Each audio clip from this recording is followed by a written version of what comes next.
He looks like he's been well. Ah, long time no see.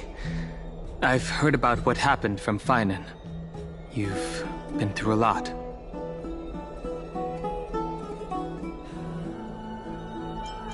It seems you took things pretty hard.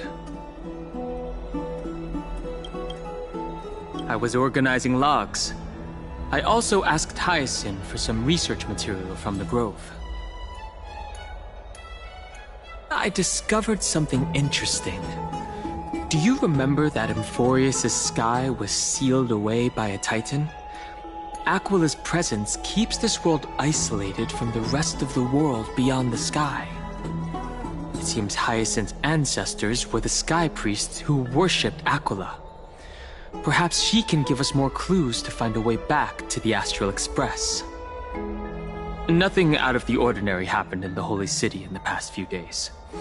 I didn't have to talk to anyone either. It was kind of nice spending time alone.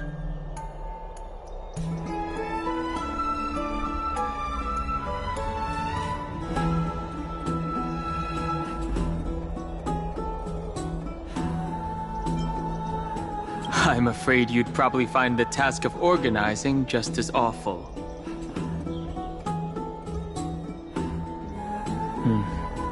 You look tired. You should get some sleep before we set off tomorrow. Oh, by the way, I heard some rumors.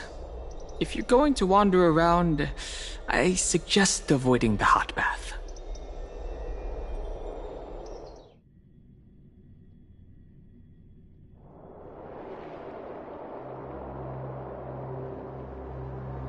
Trian? What's wrong? Is there trouble at the Grove? Yes, I sensed something. It was fleeting, but very strong. It feels like they're in some big trouble. Trian used the Century Gate again. Can you see what's actually happening? No, it's fuzzy like always. But the enemy's aura has disappeared. Maybe they've moved to a safe place? Let's hope that it's just a false alarm. We should place our trust in him and Casterus, teacher. They will keep Trian safe. Peggy, you're talking like we're little kids.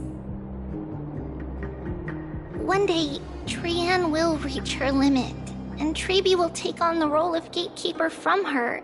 We are all aware of that. I am just a little concerned about her state of mind. Trian was already unable to speak, even in short sentences when they left.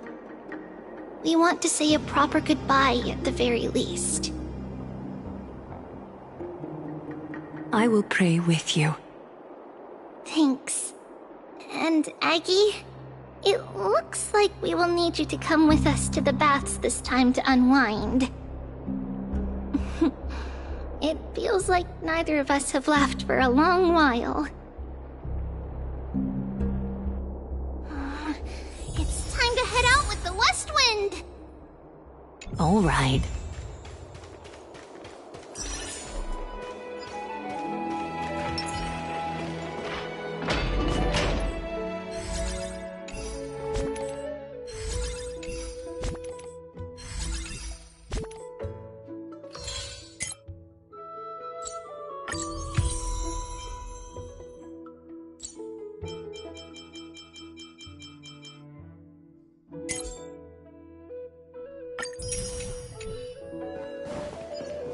Here's really hot and heavy.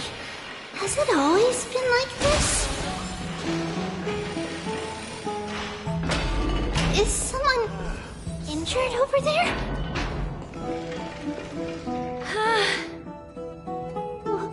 What happened here? Watch out!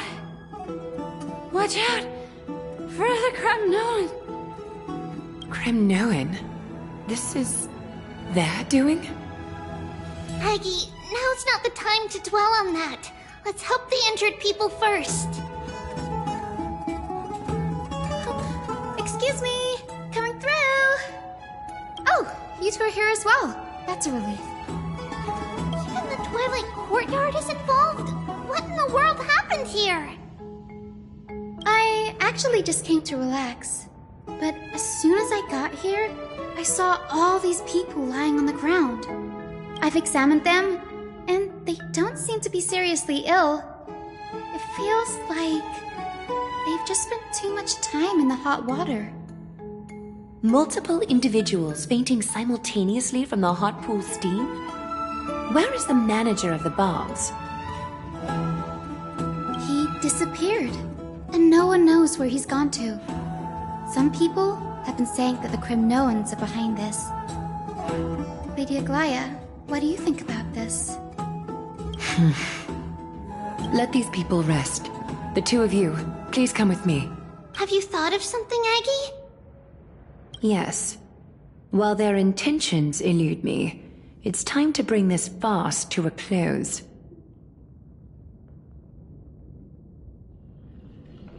This is really bad.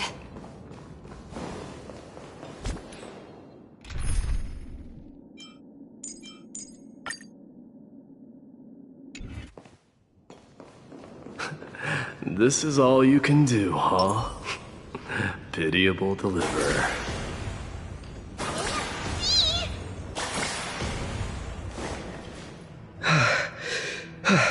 Snowy!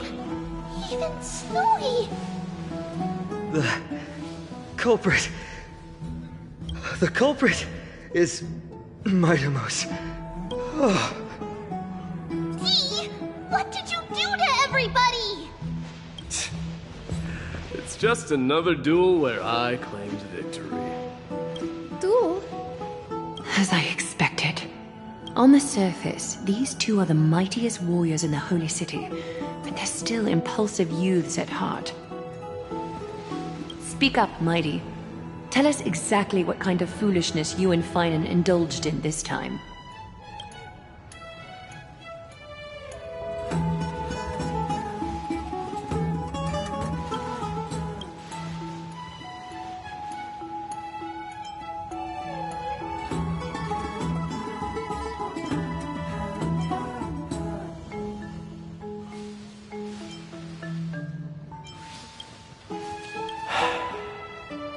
No, none of those sound right.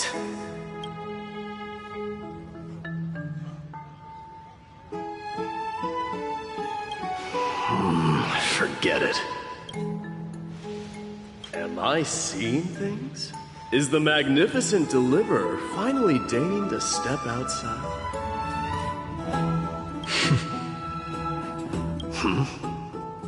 What kind of response is that? Nothing. I was just imitating your usual response. I don't feel anything special from you. Have you passed the demigod trial? The ritual hasn't reopened yet. In case you forgot, it hasn't been that long since I pulled you out of the trial.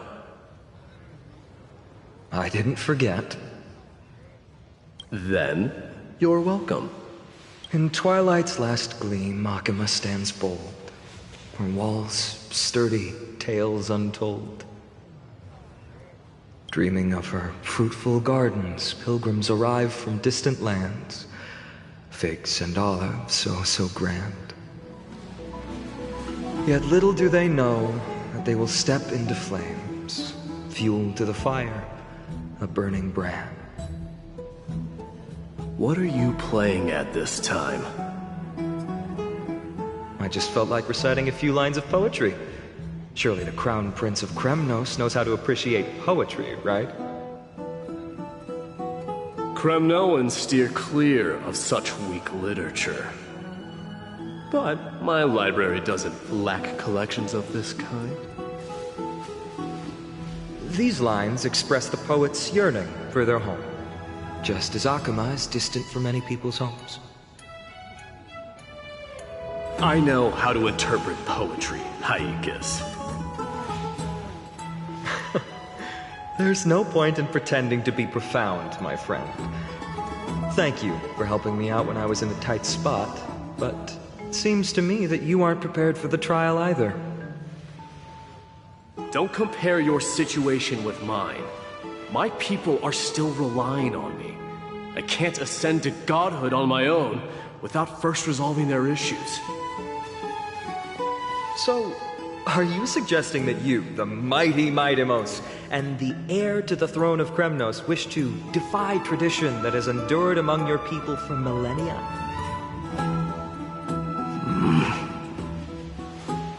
I'm still thinking about what I should do. Never mind. It's probably not my place to offer you counsel. An idea does strike me, though. Go ahead. Let's see what terrible ideas you've come up with this time. Maybe we both need to relieve some stress. Come, Mightimos, let's recommence our previous competition. This time, we'll see who can stay in the super hot bath for longer.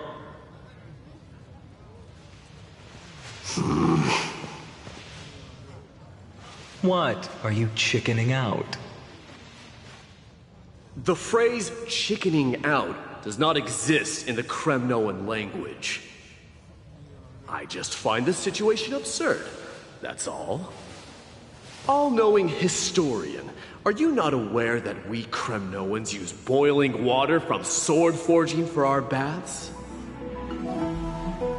Looks like I'll have to teach you some royal etiquette today.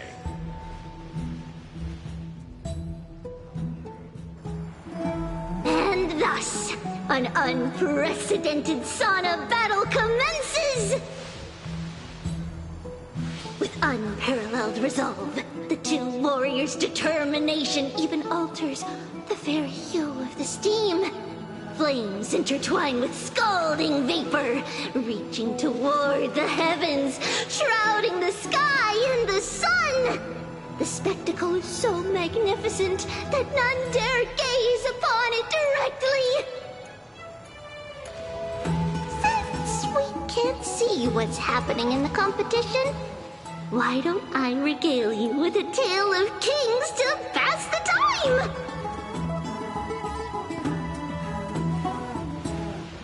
Do you recall the legend of the Gorgo lion mentioned by a certain veteran?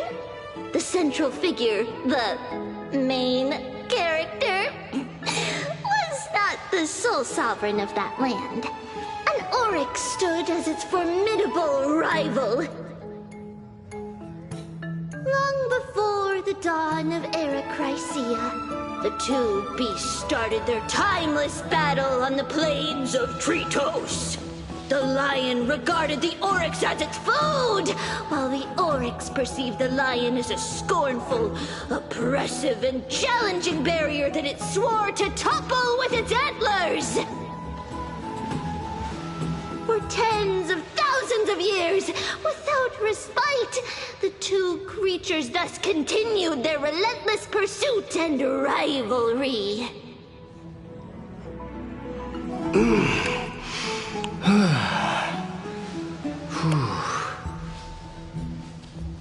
It fixated on its rival's fleeing form in the chase.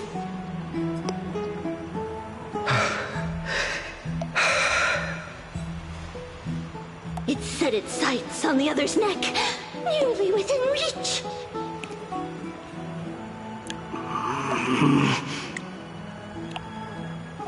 It was stuck in a corner.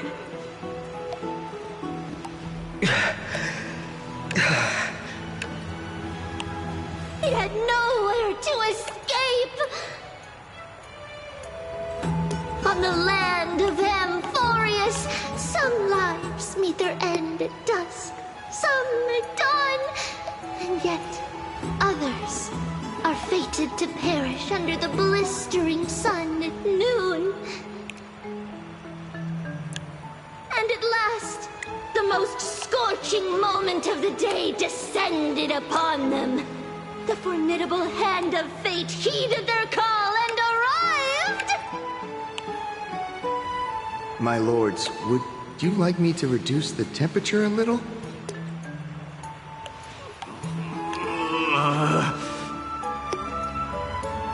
What? out already? Get lost. Are you asking me to get lost, or...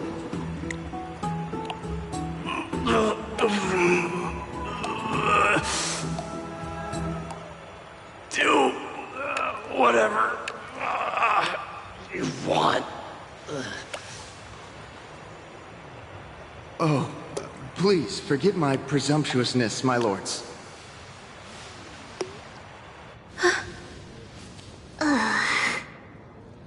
What a spectacle of folly.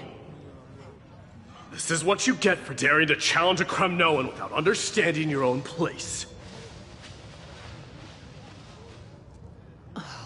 What I'm saying is, your little game dragged down quite a few innocent souls alongside you.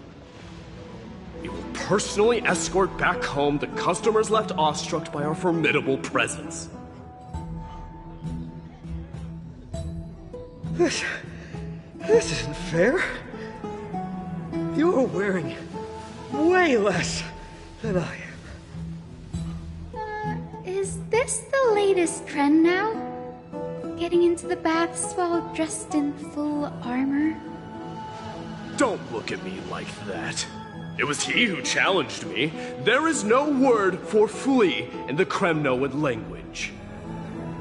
Very well. Let us bring this farce to a close, shall we? Warriors, it's time to get moving.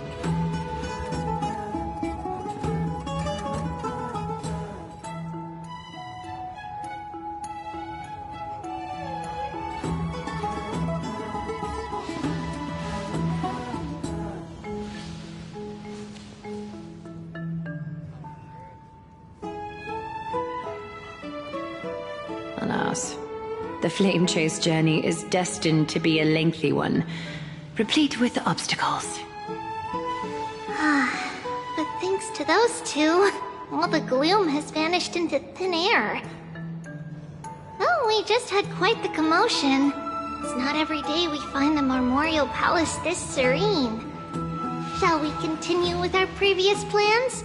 Hyacinth, would you care to join us? Such an empty bath is indeed a rare sight.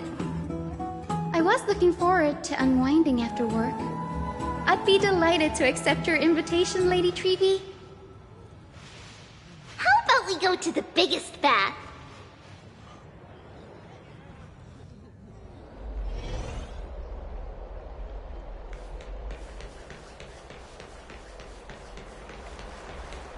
Let me check. The water temperature feels just perfect. So, how is the feeling of having the entire bath to yourselves?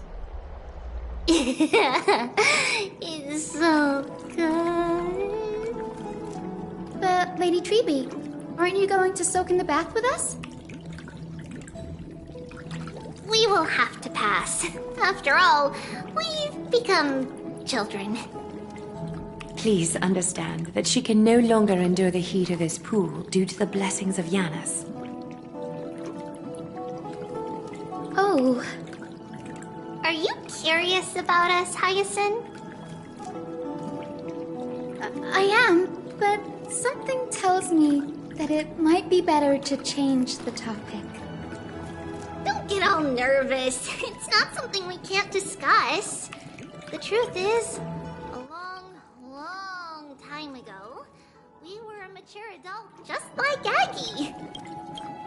Then, because of reasons, we inherited Yanis's divinity and gained the power of passage. And in return, the price we had to pay was the splitting of our soul. Each opening of the Century Gate intensifies the strain on Treebee and the others. They are gradually regressing towards infancy, both in body and mind. We don't know what awaits us at the end either, but anyway, that's why we've turned into children. In that case, when you opened that giant sentry gate above Akama during the battle against Nikador, Well, there's no way around it. We all know that the Flame Chase journey won't be a smooth ride. Maybe we can find a way to fix it. The primary research focus of Noosporists is the soul. We explore its depletion and methods to restore dispersed souls. As long as research continues, there might be a breakthrough that can help. We will do everything we can. So your first reaction is in fact denial. You're indeed an Access student. I look forward to your good news, Hyacinth. Now there's another reason to look forward to tomorrow.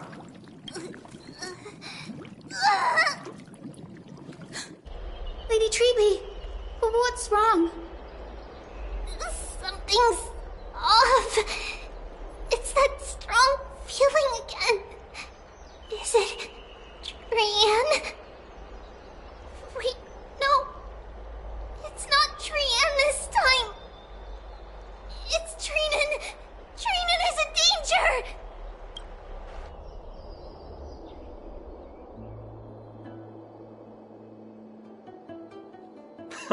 I win this round of escorting the bathers home. How does one contender alone make a valid competition? Offering a compliment or two wouldn't be the end of you, you know. What is that word? Is that your native tongue? It means hyena. I'm likening you to a weak hyena. By the way, you emphasize the completely wrong syllable.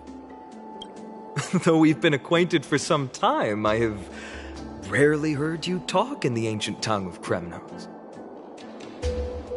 It's because I'm not exactly a master at it either. I can listen and read just fine, but when it comes to writing... You can write?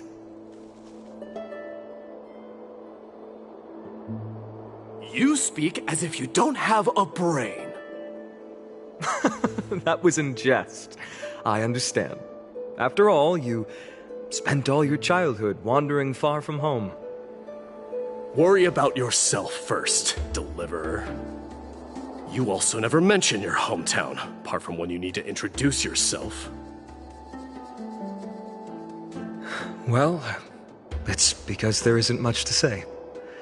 Ides Elysiae is simply a tiny village that disappeared many years ago in the flames of war. The only times I get to see it are in my dreams, and in the trial from the Lance of Fury. I knew it. Yes, I saw it all. Ides Elysiae ablaze with everyone. My family, friends, and my kin, lying in a sea of flames. A blood-red half-sun hung in the sky, just like on that day. And before my eyes, that murderer killed Cyrene. But I saw its form this time. A black cloak, an eerie mask, and a broken giant sword that carried an ominous aura. I fought it in the trial. But even though I've been fighting, improving, and resolutely getting stronger all this time, I still couldn't defeat it. You were blinded by hatred and almost lost yourself in that trial. That's right. And that's why I am truly thankful to you, Mighty Moose. You finally picked up some manners. Better late than never. Then what about you, Mighty? What did you see in that trial? What do you fear? There is no word for fear in the Kremnoan language.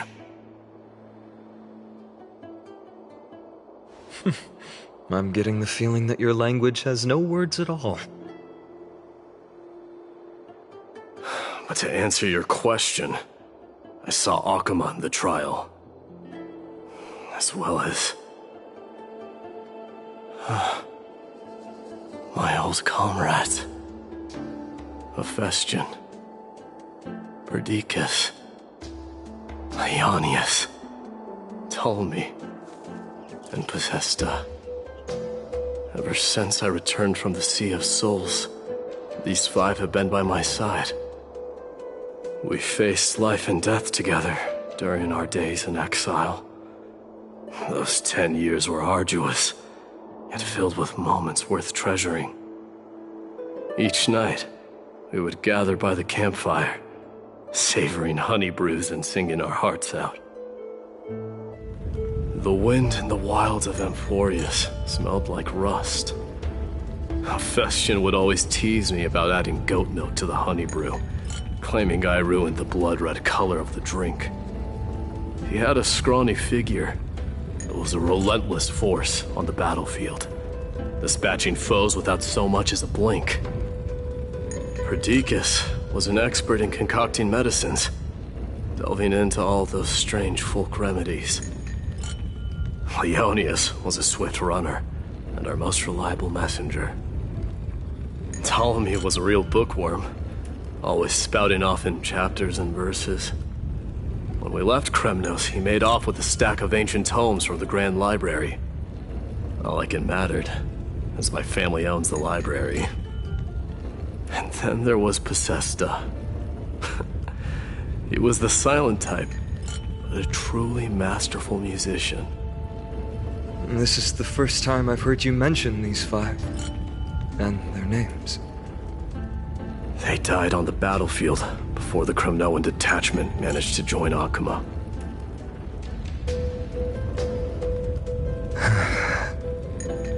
Perdiccas was the first to go. He was shot in the stomach by a poisonous arrow from the people of Ladon in the 2nd month of cultivation. In the end, his remedies mended all but himself. My Demos, do not mourn. I have achieved honor by bestowing a noble death upon the enemy. Leonius died in the 5th winter. Idonia's snowstorm lasted 3 full months. On the night of the fiercest storm, our foes launched their assault.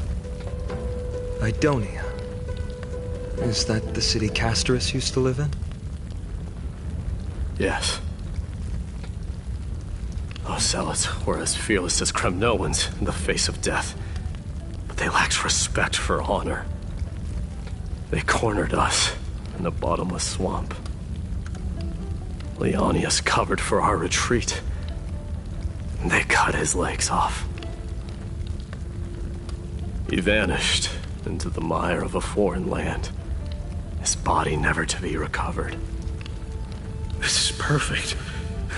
Mighty Most, I can finally deliver the news of you ascending the throne to the Netherrealm. 20 dusks later, we finally breached the walls of Idonia and entertained the tyrant's plea for peace. However, the rebels refused to surrender and set up an ambush within the city. Ptolemy and his cavalry met their end before they could even relish our triumph. Those obelisks that collapsed after being set on fire became their final resting place. My Demos, please tell my family.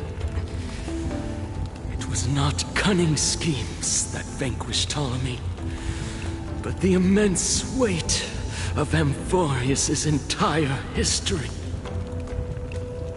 Then, it was Possesta. He lured the enemies into the city of Aenionis with his melodies, buying us invaluable time. Our enemies, consumed by indignation when they discovered the trick, set the entire city and my soldiers on fire. His final words were recorded on a small clay tablet, fractured by the flames. My Demos, don the crown. And at last, my most trusted friend, Hephaestion. He was supposed to stand by my side through it all. But a sudden relapse of his illness hit him on the eve of my duel against my father. He hid his condition from me. By the time I returned victorious, he had but a breath left in him. A Kremnoan dying on a sickbed. I would be a laughingstock to everyone. Hephaestion, my dear friend, spare your strength. I'll go get a physician. No need. Even if Perdiccas were here, he couldn't stop destiny from taking me away. No! None can take you away.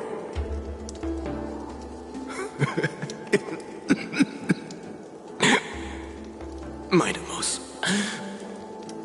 our king, do not shed tears for me.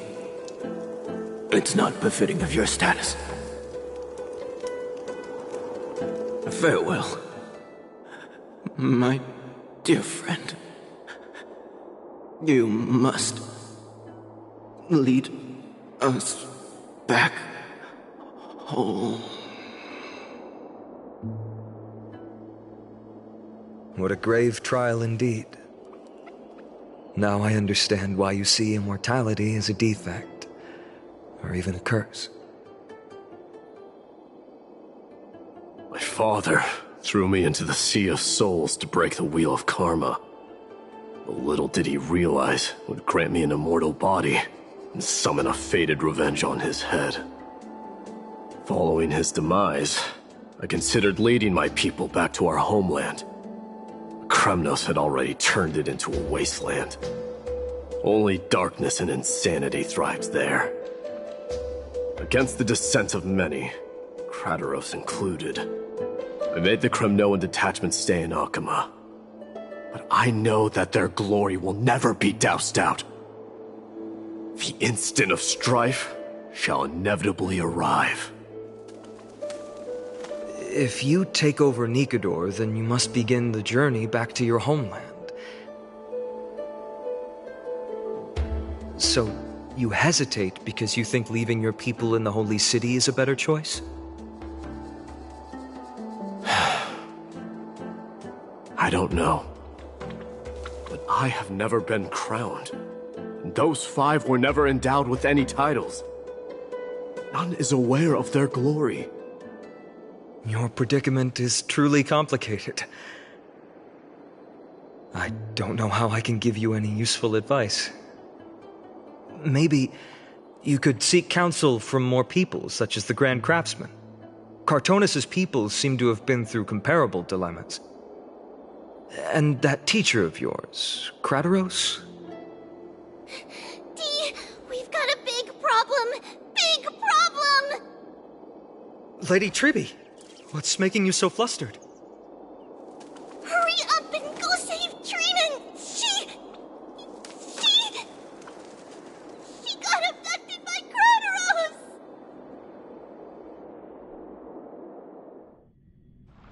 Krateros! What's going on? Mightimos. It seems I was the one who exposed my vulnerabilities first. Aglaya, I demand an explanation. This man abducted Trinan by force, and forced her to bring him to the vortex of Genesis. He then brazenly stepped into the trial of the Lance of Fury, and naturally failed. Is she telling the truth? Why did you do that? Because I don't want to wait anymore. Your hesitation made me desperate. If you want to run away from your destiny to become king, then keep running. Someone will eventually stand up and fill in the gap left by strife. Then they will lead our people home. Age has blinded you, teacher. Can't you see that I'm hesitating because of this very recklessness seared into your blood? Crateros, do you truly believe you're worthy of entering the trial? To blaspheme against the prophecy? Does the mission we Chrysos heirs bear seem like child's play to you?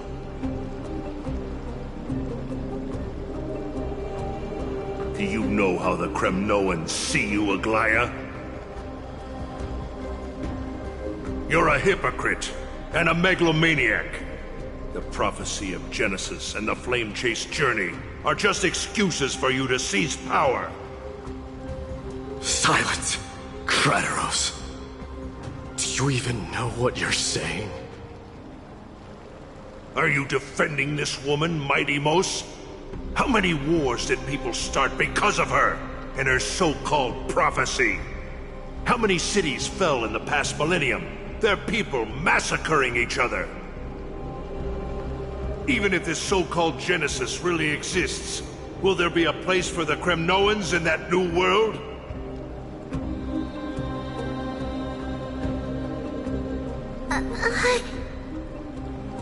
Are you done talking? By agreement between the Chrysos heirs and the Council of Elders, those who trespass upon the vortex of Genesis need not be tried by the Council. I am allowed to pass judgment alone. Crateros, your actions are unforgivable. I hereby sentence you. Aggie, wait! We have a proposal! Someone has to resolve this conflict between the cities. Lord Crateros did not use violence to harm us. We can sense that his anxiety stems from his concern for his people's future. Please, Aglaya, hear us out first. I'm listening. I'm sorry, Lord Crateros. We were so preoccupied with deciphering the fragments of prophecy that we neglected those of you not favored by its message. Your accusations were harsh, but justified. We wish to earn your trust, and those of the Kremnoans. I think the best way to do that is to take you to witness the source of the prophecy for yourself.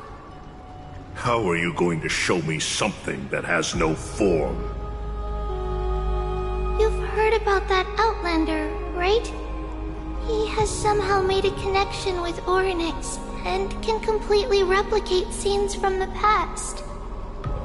We will ask for his aid. Tomorrow, at the Abyss of Fate in the Temple of Yanissopolis, we will show you everything from that distant memory, Crateros. A fair proposal. I accept. Until then, you will be stripped of your freedom. That is my one condition, and I will brook no argument. It is not the first time I've been made someone else's prisoner. Do as you please, demigod. Teacher, why did you do this? Forgive me, young master. But I just cannot wait any longer. Ever since your father died, our people and I have been waiting for a day to revive Kremnos. We placed all of our hopes in you, but never received an answer. This obsession for returning home has become a sickness for our people. Wise as you are, I refuse to believe that you can't see the truth. You have a clear head, which is why you're also incomparably alone. A smart person can only choose to tangle himself with the mundane of this world.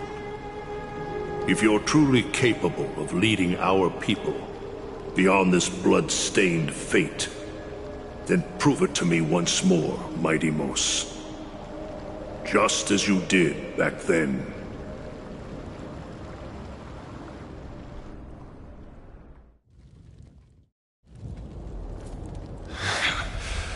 fierce fighter. I did not expect such heroism from a feeble Akaman. Fulfill your duty as the victor, warrior, and tell me your name. I seek an honorable death from you. As if you have any honor! Listen closely. I am the leader of the Kremnoan detachment, Midemos. I'm here to finish you, father.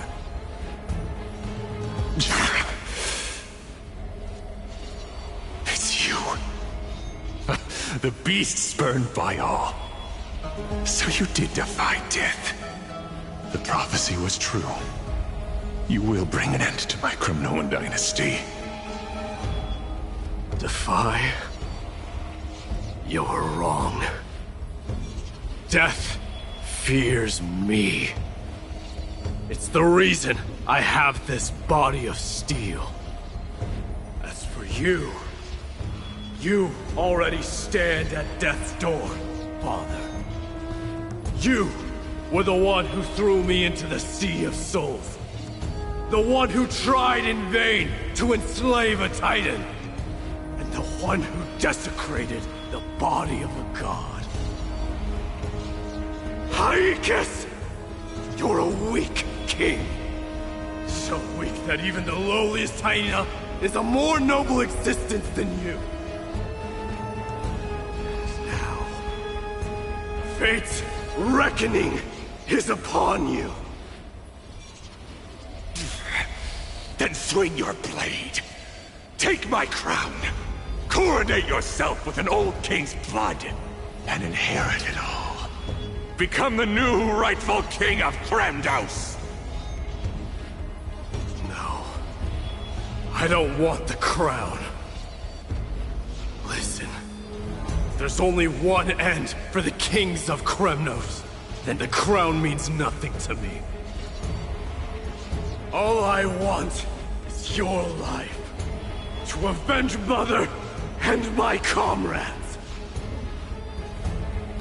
But the walls of Kremnos won't fall with me. Do you truly think you can escape fate's grasp, my son? You and I, we're both the same. We feast on strife and fear. Now kill me! The son of Gorgo is destined to be crowned in blood!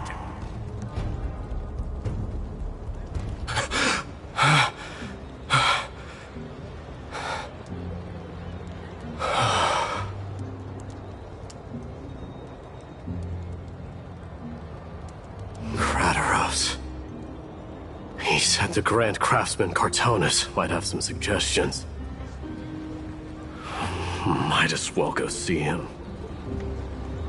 Grand Craftsman, how have you been? King of Kremnos it is. That you would come, I knew. You knew I was coming? Your matters, I've heard. The path forward you seek. Many questions you have. But before that, take this. What's this? A signet ring. For the King of Kremnos. Belonged to your mother. Recast and restore it. I did. What? Mother threw it into the Sea of Souls. A long time to fish out it took. Very fortunate we were. I can hardly imagine how much patience and courage it must have taken to find such a small signet ring in the Sea of Souls. I owe you one. Gratitude there is no need for. Repayment for saving me, this is. Questions you bring with you? Ask now. Fate I've always denied. It's finally caught up to me. By all rights, I should accept Strife's authority. It would make everyone happy. The Chrysos heirs, the Council of Elders, the Kremnoans. Even the bards who will write it all into song. Yet hesitate still you do. Hesitate, why do you, young king? Because of my people. Be they men, women, the elderly or children. The hearts of all Kremnoans yearn for home. They've all been waiting for this day, for the day their king returns. Children of Strife would then be able to go home and embrace the old traditions. Never mind that most of them have only ever been heard in these so-called traditions and song. They would then gather around their king and throw themselves into battle. This is not a good thing, you believe. The Kremnoans have been trapped in a cycle of bloodshed for the past 1,000 years. They seek vengeance, start wars, become prosperous, and decline. How much innocent blood flowed into the River of Souls in all those years? How many needless sacrifices could we have avoided?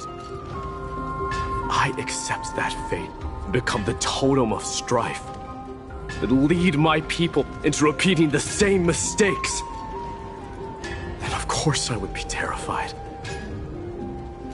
I'd be terrified of becoming king.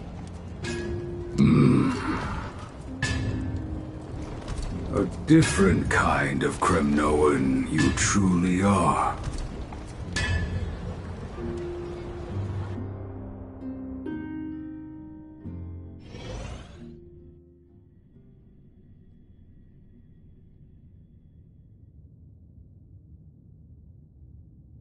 Mama, I had a dream last night. Oh. Now what did you dream about, my darling Trebios? I had a dream that I turned into many me's. Then we made the moon into a ship and made the stars into our sails. Then we floated on the ocean and let the wind blow us in any direction it wanted. Well, that sounds like a lovely dream. Yeah! The ocean and the sky were really, really dark. But there were so many of me that I wasn't scared at all, because we'd all sing together. The ocean wind blew us onto an island where the wind tasted like flowers. There were bleating sheep and chirping birds inviting us to be their guests. There were so many animals on the island, but none of them ever fought. Giannis's holy maidens can receive guidance from the god of passages. Perhaps what you saw in your dream is a divine land somewhere in Amphorius. You think so? What's wrong, Trebios? You look unhappy. Because on that same island, I saw a dark mountain on the other side of the ocean. And it was very, very tall. The mountain looked alive, and it kept getting closer to the island. Then I realized it wasn't a mountain, but a very, very tall wave made of water. When the wave smashed against the island, it looked like it was going to eat the island up. The small animals tried to chase it away, but they couldn't stop it.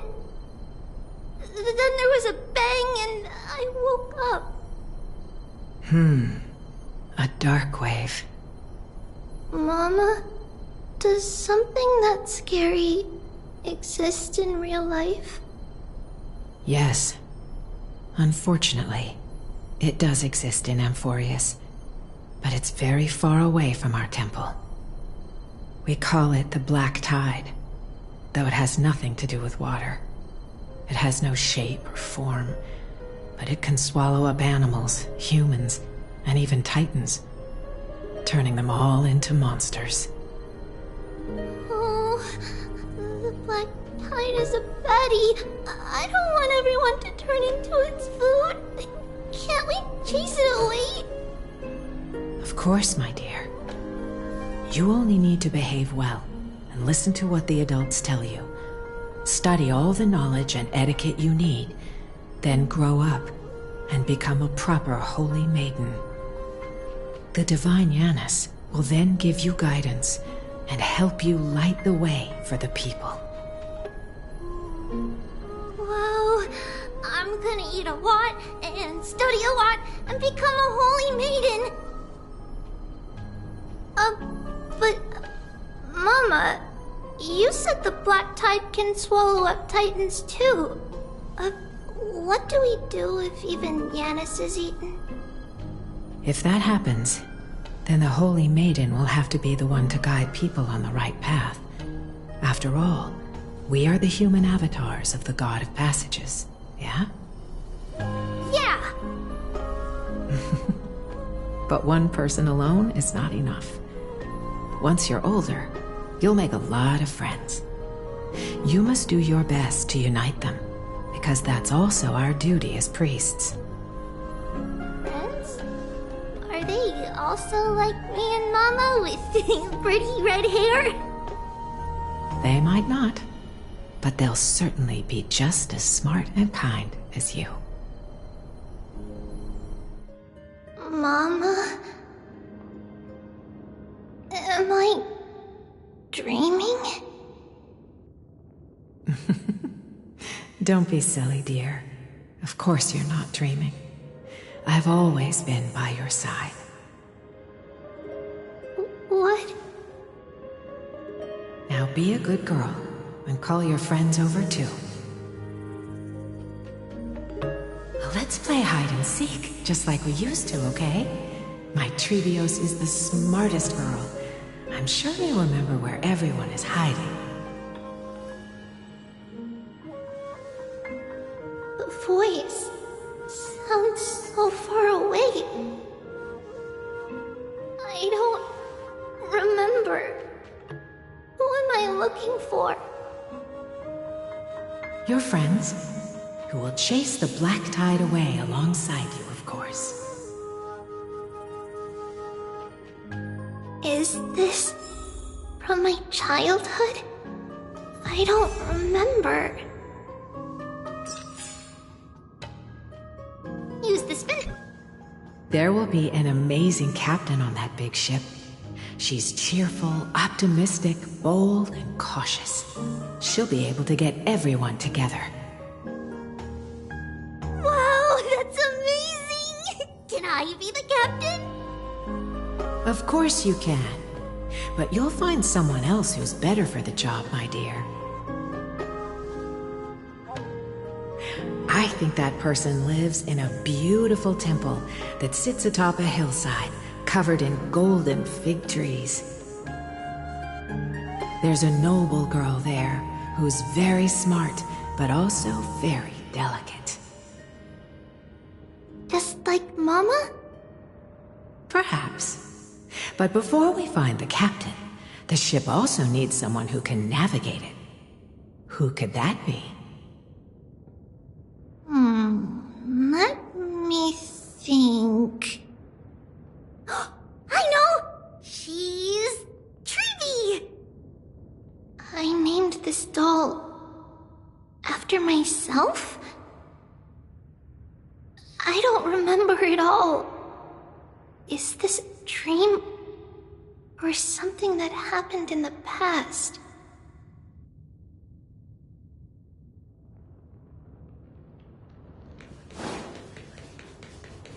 Bad chest! You can't lock me away! Huh? Why is this doll inside a chest? It's holding a sword. Why? Many years later, many brave warriors will board this ship. They're skilled combatants who fear no danger. Ooh, I can learn how to fight too and protect everybody! Silly girl. You're Yanisopoulos' holy maiden. It's not your duty to fight. There will be many others to protect you. All right. Then where will they come from? I believe one warrior hails from a lovely village where bulrushes flourish, while another comes from a magnificent royal city. Though each has their own troubles, both are ready to lend their strength for the ship's long voyage. In that case, let Trian fight by their side. This way, they'll always stay on course. How could I have known the name Trian back then? Was it just a coincidence, or...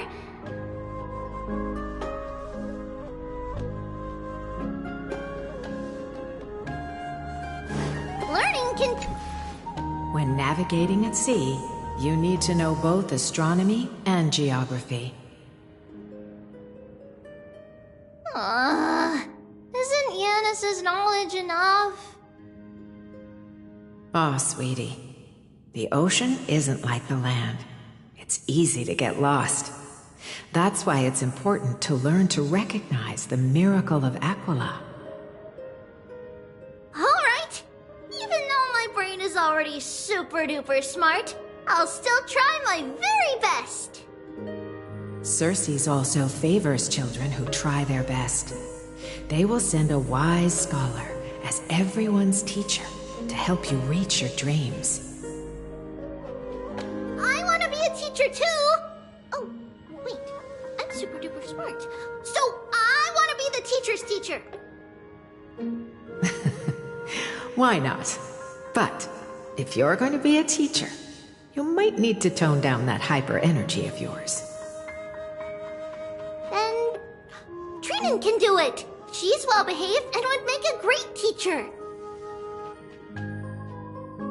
Mama and the others always said that I had a great memory. But now, I can't even tell if this is a memory or a dream. Come, let's line them up.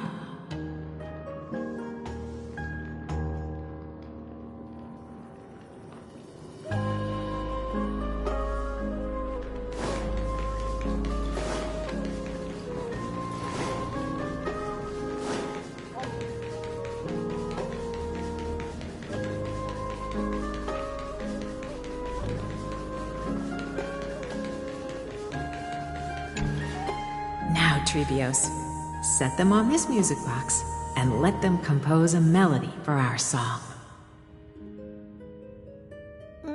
Music box? What's that? Sweetheart, are you still groggy from your nap? You invented it. I invented it? What does it do? Oh, my lovely Trebi. You're usually so bright. What's gotten into you today? Well, you might as well see for yourself. Put your good friends on it and see the wonders it can do.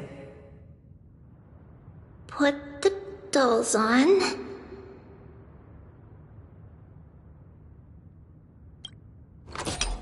It's rotating, and I can hear something. That's right. It's a music box. If you place the dolls in the right spots, it will start rotating and play beautiful music.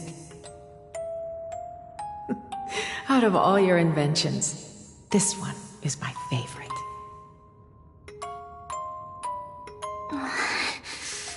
I don't remember. It's all right, my child. I'll sing along to the tune, and it will help jog your memories. Happiness abounded in this lush land by God's chosen. Giants raised their glasses in a toast, beheld by the 12 constellations. 3 carved the heavens and the earth. 3 wove the threads of fate. 3 molded life with their hands, and 3 guided calamity's gate. They declared the world too unstirring, hence wished endless laughter upon the living. Thus you and I were created, with words and song to weave, and love and intimacy to give. Thus creation was complete. Who then will bear the weight of humanity's souls, to lighten the steps of the living as a whole? O great Kephili, all-knowing Father of stature so tall, yet low does their gaze willingly fall. With light of dawn heavy upon their shoulders, golden blood spills unto the land,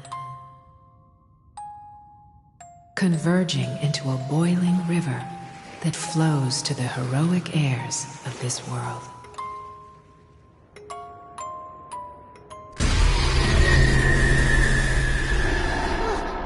What's going on? Polyannus, please lend me your ears. In the black mist, as death and fate draw close, on the bloodied earth, the living and dead, but ghosts. What is this world? It mirrors your maze-like fate. What is this world? A silent lament without a trace. What is the past? Wandering ghosts that linger. What is the future? Souls scattered by fate's finger. What is the start? A voyage born in solitude. What is the end? A spirit, lonely and subdued.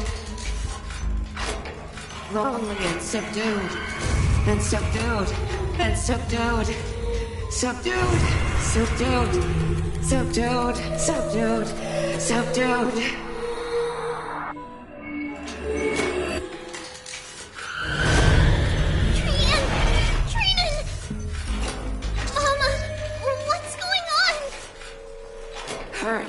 Run!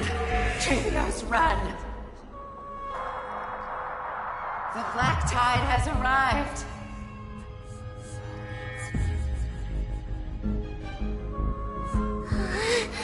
Where can I go?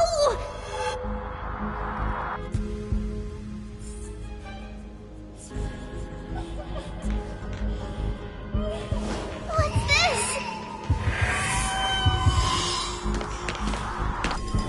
Why? Are there ghosts everywhere? This is the sacrifice of a holy maiden. You won't make it to them. Only one person can.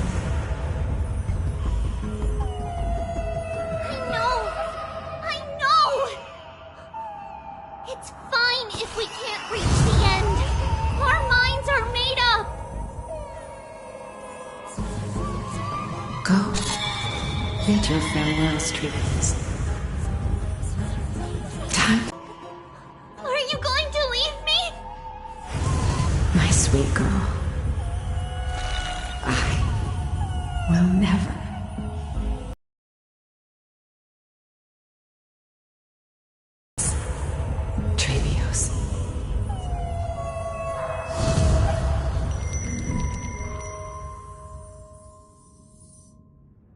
All shall bid farewell to one. And that person alone will witness the miracle.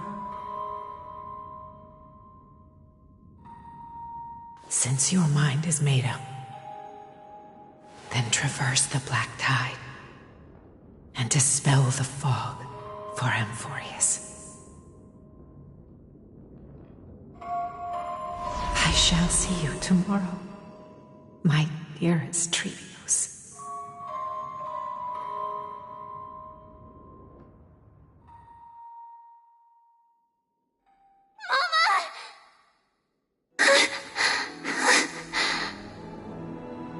Are we still in a dream? Did you have a nightmare? Maybe. But it's been a long time since we had any dreams. It's not yet the entry hour. You still have plenty of time to rest. No. Our heart is still racing. It must be that reckless Kremnoan soldier who startled Trinan. And you as well. If you want, I can pass through his chest with the golden thread right now. Aggie, cut it out with the scary talk. I'm just kidding. If I were serious, I wouldn't have waited until now.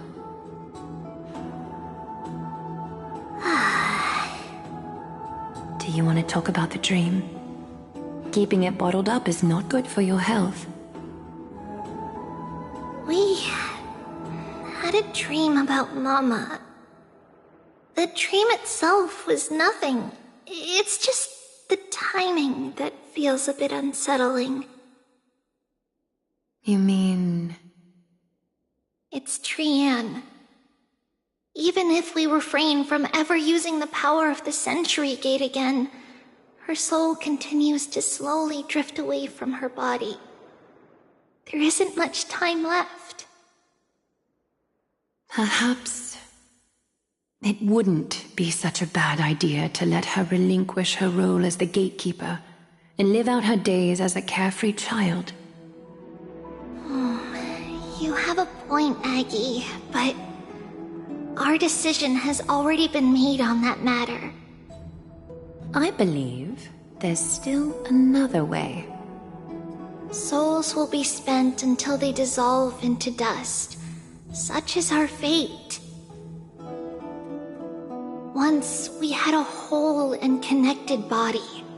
If that body were a tree, then its trunk and branches would share the same fate, decaying at the same pace. Now we are fragmented into numerous selves. Despite the absence of a trunk, we are offered another possibility. We can choose how our branches will perish in a way that is most beneficial to the flame chase journey. Compared with saying farewell to one person, watching many fade away before me is even more sorrowful. But advancing is the destined end of Yanis's trial. There's no retreat in our path. Don't feel sad about saying goodbye to us. We've already agreed on this, right? It won't be long before I forget what sorrow tastes like.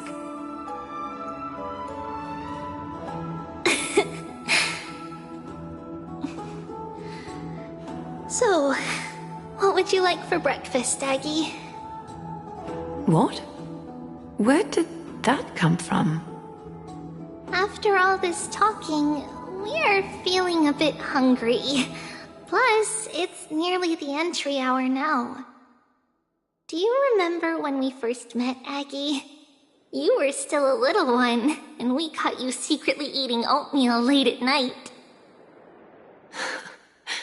While my emotions might be fading, those memories are still as vivid as ever, teacher. Please, let me do it. What would you like to eat? It's fine. Leave it to us. You should rest for now. It won't take long, and we'll call you when it's done.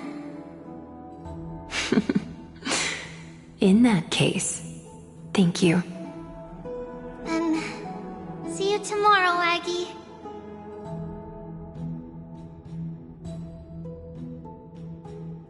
Nevertheless, that nightmare is ominous.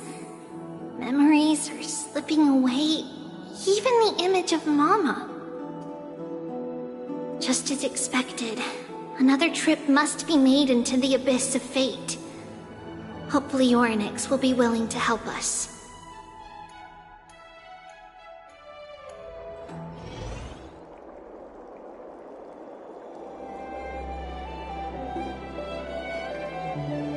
Long time no see, Professor Anaxa. Who are you? It's been a while. I'm the one who once overthrew the entire classroom in that spiritual physics lecture.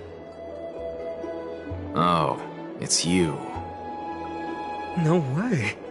Do you really still remember that, Professor? I remember that glib tongue of yours. What brings you here? Surely you're not here to reminisce. You could tell. Of course. You only beat around the bush when you have a hidden agenda. That's not true. I'm here to seek enlightenment, as always. Could you please teach me everything you know about the black-robed swordmaster? Rumors sure travel fast. Unfortunately, I too know nothing about it. I can only tell you that it is clad in a black robe and wields a greatsword. At least, it looks like a greatsword. It's shaped like a twisted half-sun, and a peculiar dagger resembling a crescent moon.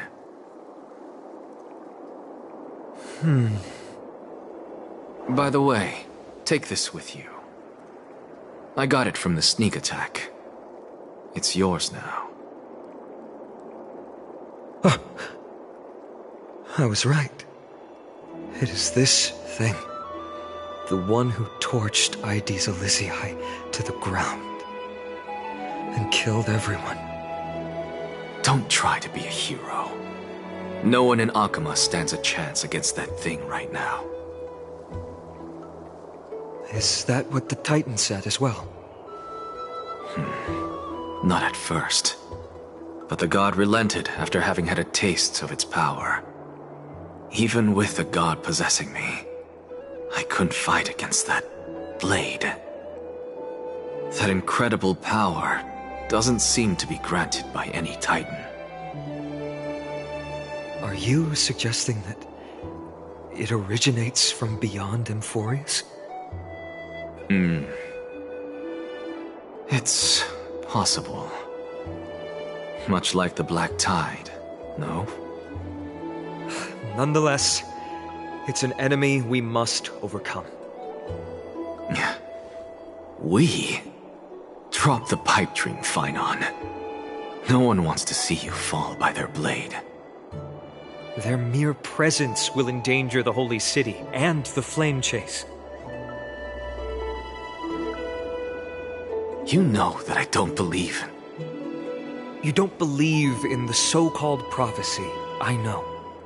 However, I'm here to seek your assistance, not at the request of Aglaya or Treeby. I just want to eliminate a threat to the city I pledged to protect. That's all. The tragedy at the Grove must never happen again. Take a seat. Since you are sincerely seeking enlightenment, I suppose I can tell you one more thing.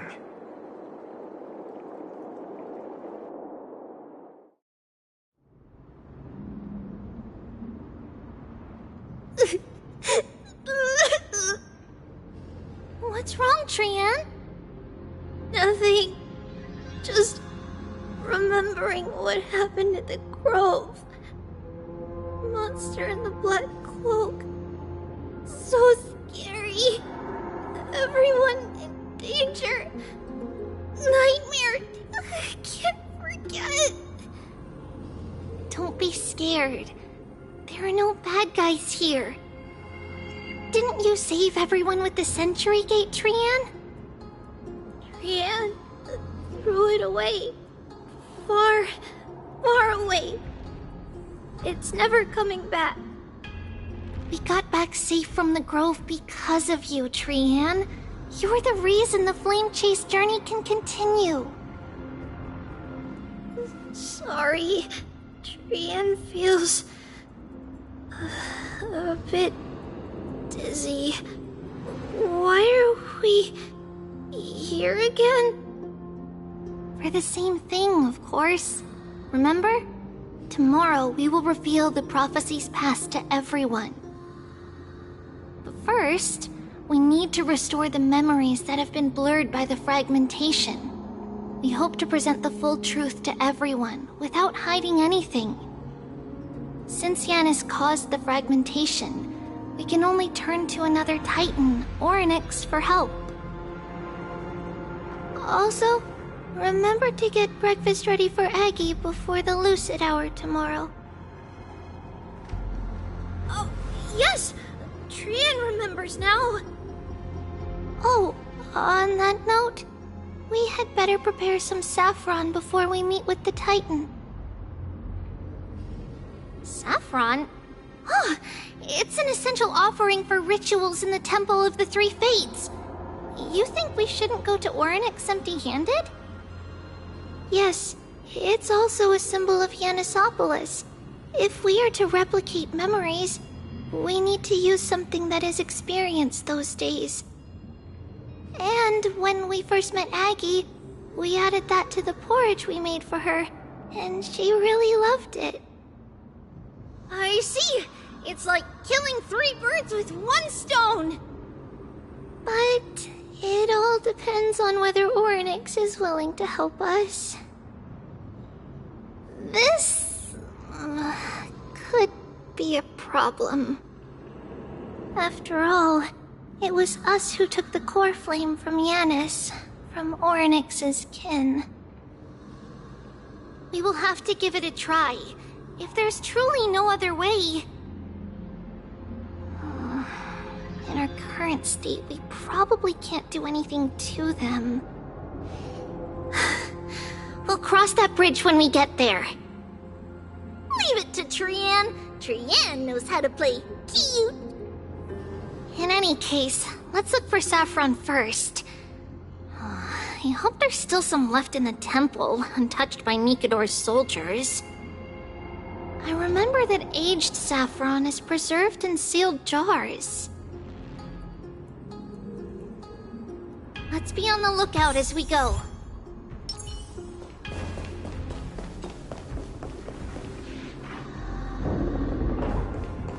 It's a dead end ahead. Turn back, teacher.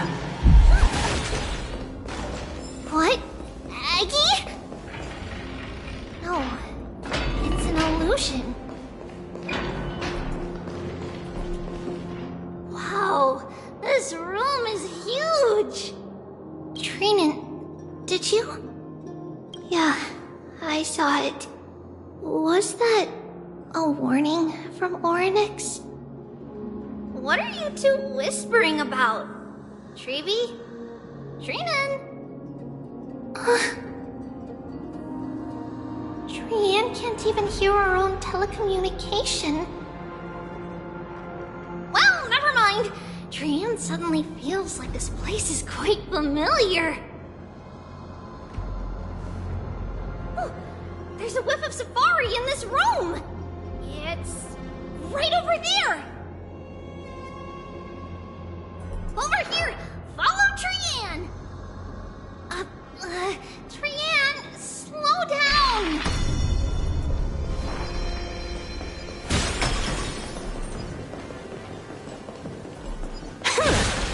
Even if separation is our fate, a futile death is not the solution. Right here! I summon thee, Orynyx! Stir up ripples of past reverie! Something's appeared! Wait, we should read it first. Wait, this is a letter? It mentions something about saffron and Treebios? Isn't that name... Never mind that for now.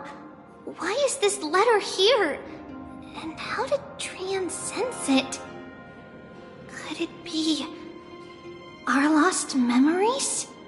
Is it possible that we were already noticed by Orynyx and entered their trial? But why haven't they said a word? Orynyx has the whims of a child. Perhaps they're toying with us on purpose. Come on, this isn't the right time to be playing games. Separation and death are reconciliation that doesn't come easily for a mortal. Are these visions also fragments of the past?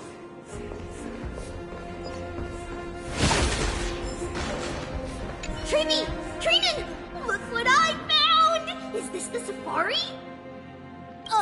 Coming! We'll take a look. But Trian, there's nothing in here. What? It was right in the stolium. Huh? There's really nothing here. That can't be! I swear I saw it! I swear! Trian is telling the truth. It was right there. Where did it go? Trinan, Treeby, why aren't you saying anything? Trian can't seem to hear you at all. We were just lost in our thoughts. Don't worry, Trian. What you saw was likely, Yanna's hair. We must have startled it away. Okay. Could Orynyx be trying to make us falter? But why would they do that? Something feels off. Treeby, don't you think this temple is a little too quiet? What do you mean? It might just be an illusion, but Trinan wonders, is Orynyx really putting us through a trial?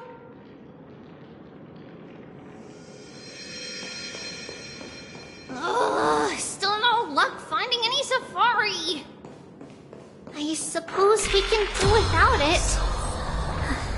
Let's try to convince Orynyx. At least they didn't toss us out straight away. Whoa, Treeby, Trinan, look at this! So cool! So many of us now! Man, it's really quiet in here. Do all Titans live in dark places like this?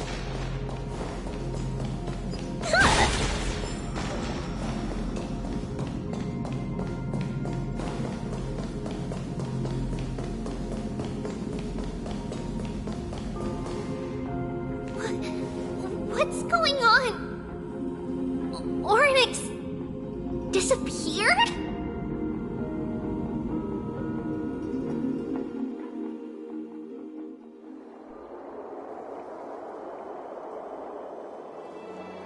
Are you saying that the black-robed swordmaster is not just tied to the Black Tide, but is also hunting for core flames everywhere? This is the most plausible possibility. First, it has a vessel that can hold core flames. Second, I'm one of its targets. Let's start with the first premise. Its peculiar ceremonial blade can interact with a core flame, as evidenced by the pull I felt when it stabbed into my chest. I hypothesized that the blade can sense, absorb, or even retain core flames. The second premise is even more explicit. When it was engaged in fierce battle with many of us and was heavily distracted, it remained consistently focused on me. Or rather, on the Titan Cersei's inside me. So it's plundering the flames. But if your argument holds up, wouldn't they be headed to Akama soon? The vortex of Genesis is full of the Titan's core flames. Not necessarily. Let's call that person the Flame Reaver for now. If my presumption holds, that person has 3 targets. The first target is me. The second target is Orynyx, who hasn't yet fallen. And the third is Akama and the Vortex of Genesis, where the core flames are housed. But I suspect Akama won't be their first target. Kefali's core flame is guarded by the Council of Elders' arcane power. And Fagusa's water curtain should be able to block out any external perceptions. What about Thanatos and Aquila? Their core flames are yet to be restored?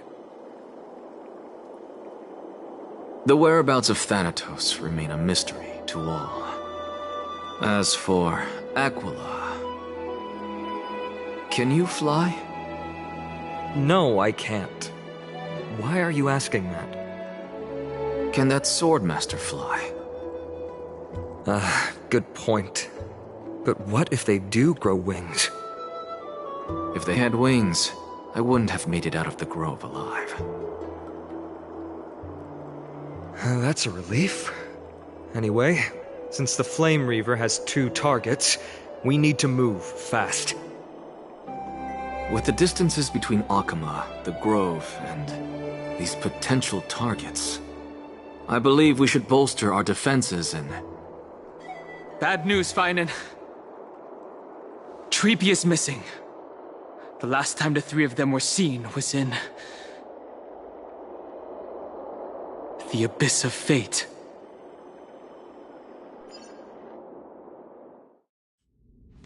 Oryx! Are you in here? No response at all. Did they foresee that we were coming and hide in the fog? Or...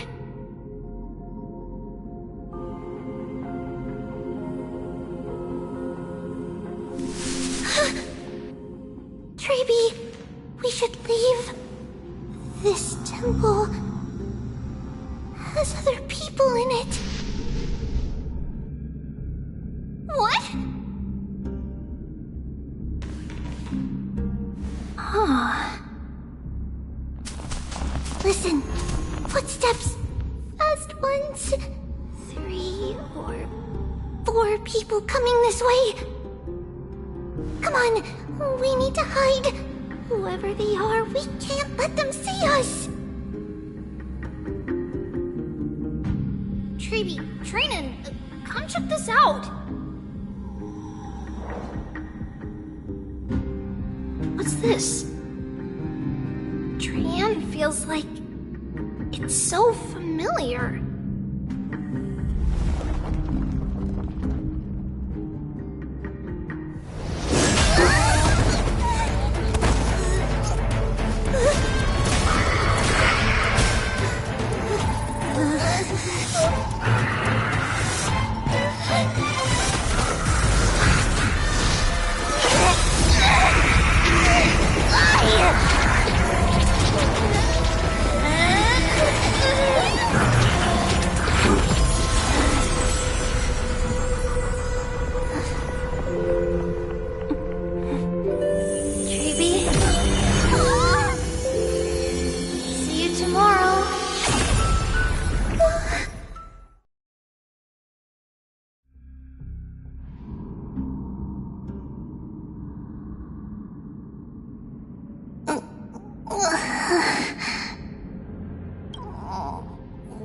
Where am I? Little gray, snowy, and wait, where's Trian? Is she back?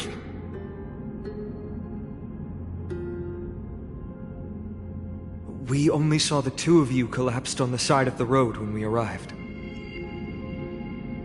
Danny and I looked around, but we couldn't find any traces of Lady Trian. What about the black-robed swordmaster? Blast it! Of course it's them. We were still too late. I fear something bad has happened to Oryx's core flame. Then Lady Trian...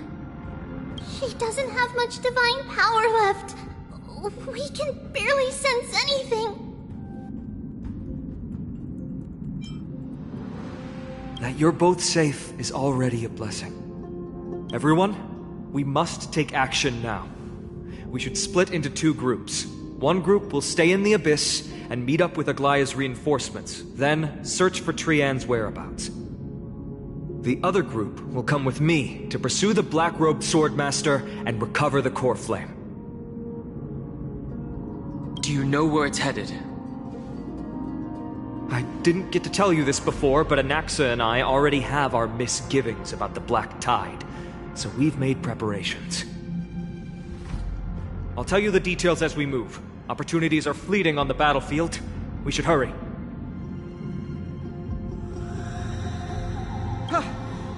Lord Finan! Lady Treby and Lady Treenan. I'm glad you're all right. Did Aglaya's people get here? Yes. Lady Aglaya already knows about the situation and sent along a message. Finan, I understand that Swordmaster is of great importance to you. But if you charge in without a plan, I fear that you won't be the only one who dies in vain. I understand. Hatred is a hero's deadliest poison. I have no intention of fighting alone. If that Swordmaster really is related to the Black Tide, the Chrysos heirs must not take them lightly. I have indeed planned to return to the Holy City and discuss the strategy with Aglaya. We'll need all the help we can get for this encirclement. Why don't we split up as previously discussed? Hyacinth and I will stay to regroup with the reinforcements. You go back to the Holy City with everyone else and tell Aglaya about your plan. Treenan will stay in the Abyss too. That way, both sides can communicate with each other if anything happens. Thank you, everyone. Partner, Treby, let's go.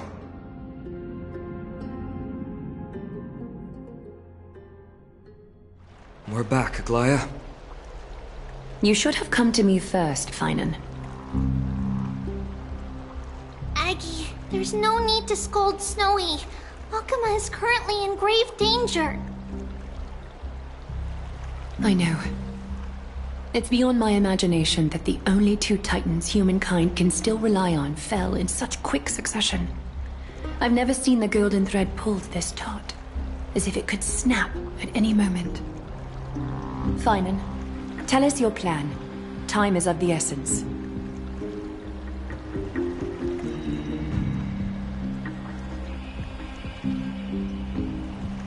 This being is not just hunting titans, but taking the core flames too?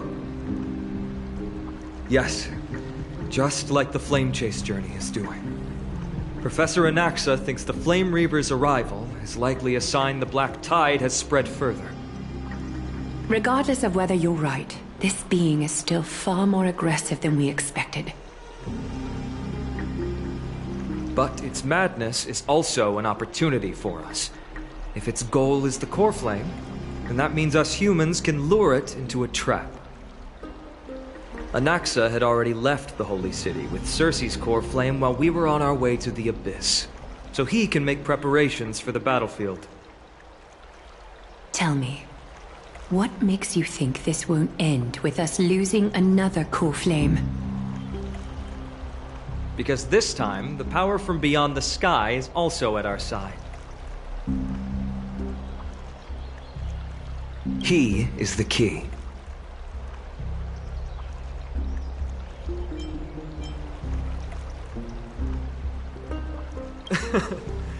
We need your other companion, too. Ma'am, do you mean me? I see. Finan, that battlefield you mentioned, is it Castrum Kremnos? Yes, I'm sure everyone remembers the astonishing miracle our partner here performed with his companion during the battle with Nikador, and how they awakened Castrum Kremnos' past. That will be the key to our victory. We will use Orynyx's power to once again open a passage to the past and lure our enemy inside. Then, we'll seal the Flame Reaver in the maze of time. Impressive. Orynyx has fallen, and Yanis's divine power already belongs to Akuma. Once we take back the core flame, the Swordmaster will have no means of escape. It's very clever, using the element of surprise instead of brute strength. Can you do it, little one?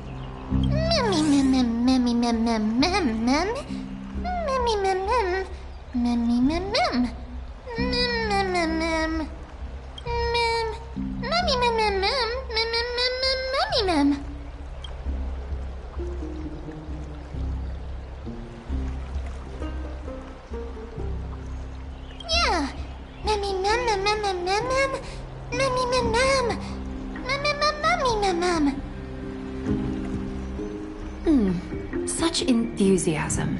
I'm glad to see you're confident. By the way, the Council of Elders declared a state of emergency when Treeby went missing. Kynus and her following have heard tell of the incident at the Grove, and are galvanizing support in secret. I fear she'll make her move before the next assembly of the citizens. What are they plotting? That short-sighted politician likely believes the Chrysos heirs have outlived their usefulness, and is making preparations for her next step. That ugly side of humanity is something we'll have to deal with eventually. But that's a problem for another day. I've sent Casterus ahead to the council with a message. She should be able to keep the situation under control for the time being. Finan, it is my hope that we can come to an understanding on this. We must take down the Flame Reaver in one go, and retrieve the core flame.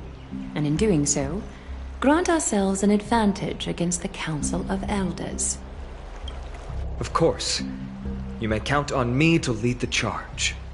I apologize for tasking you to spearhead the plan once again, but Akima is currently beset by enemies from within and without. The situation brooks no delay, and we have precious little time to confer and discuss the plan with you.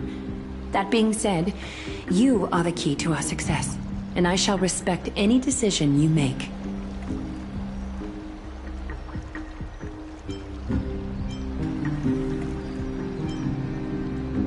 Of course. Should you feel fatigued after our confrontation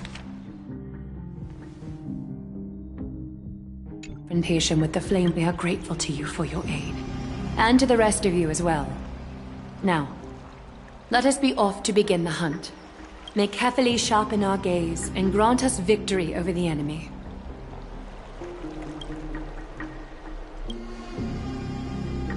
You mean Mighty? He's dealing with a different problem. Don't worry. That man would never miss out on this fight.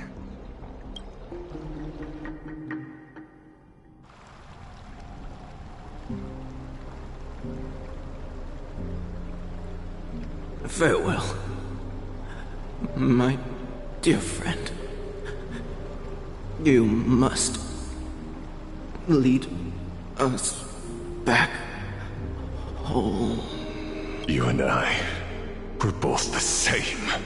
We feast on strife and fear. If you're truly capable of leading our people beyond this blood-stained fate, then prove it to me once more, Mighty Mos.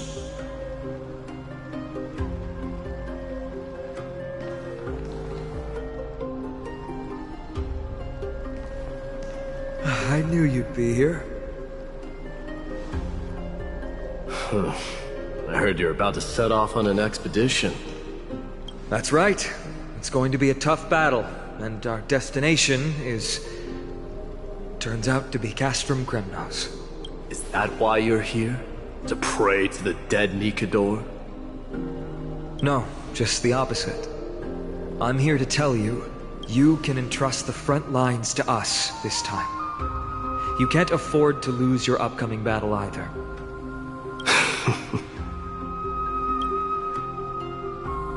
Have you heard the story of Geocles the Mountain Breaker?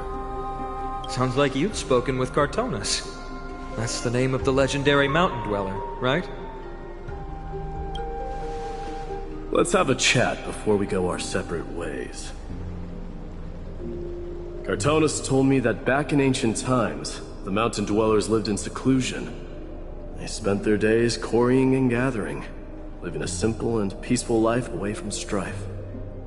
But Geocles was different. He resisted their traditional way of life, yearning for the world beyond the mountain. They're safe, but humdrum culture was like fetters around him.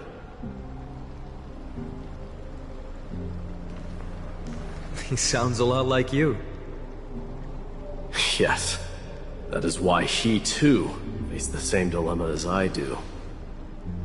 One day, during one of Geocles' many ventures beyond the mountain, he spied a battalion of Ladonians stationed at the foot of the mountain. The Ladonians were at war with their arch-enemies, the Companions, and they used the mountain as a base to carry out guerrilla warfare operations. When Geocles, who had taught himself the common tongue, approached a soldier, he learned a shocking piece of news. Ladonians were planning to plant mines and explosives all over the mountain, and then lure their enemies within. With danger lurking with every step, the mountain dwellers' homes were no longer safe. Geocles quickly returned to his village to bring the news to his people. But... let me guess. They refused change and chose to put up with the situation instead. That's right. The mountain dwellers were fearful of even the smallest change to their lifestyle, let alone leaving their home. Despite the imminent war, the elders would rather negotiate for peace instead of leaving the mountains. This made Geocles both angry and sad. But he didn't give up. If you were in his shoes, what would you have done? Lead my people on a resistance, perhaps. I'm not sure. I can't think of a solution that would make everyone happy. A solution that would make everyone happy, huh? That's how naive we are. Well, let me tell you what Geocles did. He took the mountain dwellers' store of gemstones and traded them with the Ladonians for a massive amount of gunpowder. But he didn't do this to fight the Companions. Under the cover of night, he set ablaze the forest surrounding the settlement, forcing his people to flee the mountain. That great fire marks the beginning of mountain dweller history. Since then, their people became part of civilization, and giants became a common sight in the holy city. Meanwhile, that mountain they once lived in has turned into little more than foam inside the black tide. But leaving their homeland also brought many mountain dwellers misfortune.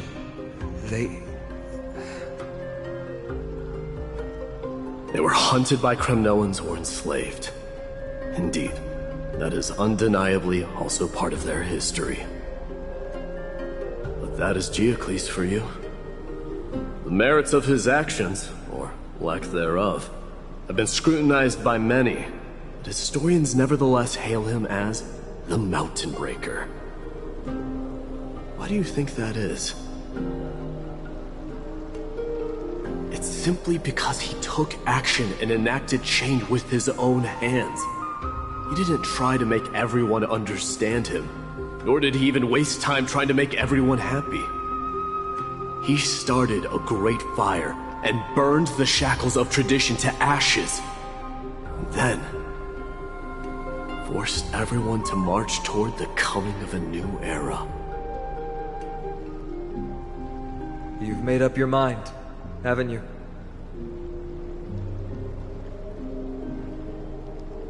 I'll be leaving Akuma soon to fight the great darkness of this world, and to shoulder Nikador's destiny. So, listen well. If there comes a day when we meet again on the battlefield, and I stand opposed to the flame chase, remember to stab your sword into my back through my 10th thoracic vertebra. That's my weak spot, and the only way to kill me.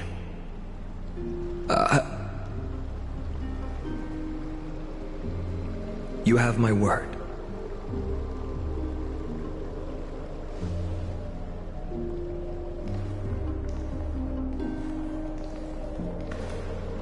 Go now. The battlefield calls. Send that flame-thieving hyena to their death. If you find yourselves with no other recourse, pray to that blade in the sky.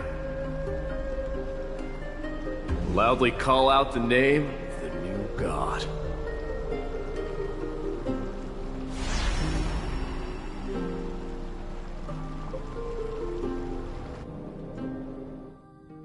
That's the sound of an all-out war. Not the kind of ruckus Professor Anaxa can raise on his own. Let's hurry. The battlefield is just ahead.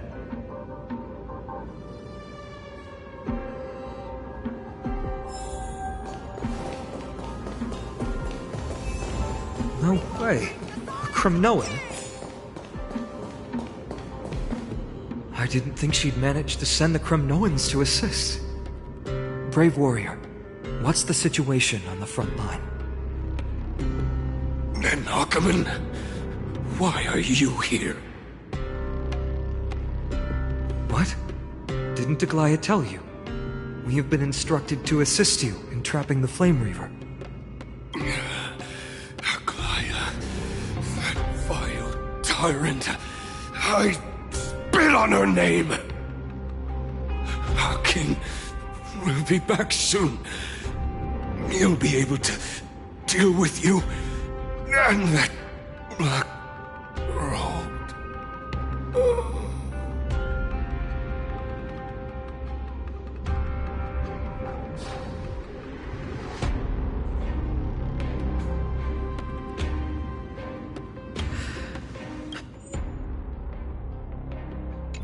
The Kremnoans really are just like their king. Rest in peace. May your glory last forever. Did they come to fight on their own accord? I can still fight. You must become king. Nikador is with us! Let's have some fun!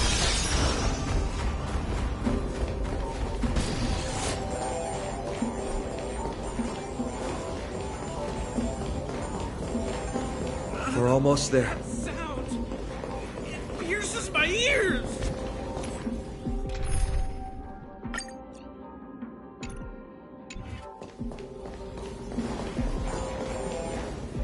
Once we take back the core flame, Yanis's passage will open. When that happens, you must evacuate immediately. Don't stay behind. The rest will be up to how well we work together. But remember what Mighty said before? Cast aside all distractions. Let's go, partner. Today, destiny shall stand with us! But remember what Mighty said before? Let's go, partner. Today, the rest? But remember what Mighty said before? Let's go, partner. Today, destiny shall stand with us! But remember what Mighty said before? Cast aside all distractions once you're on the battlefield. Let's go, partner. Today, destiny shall stand with us!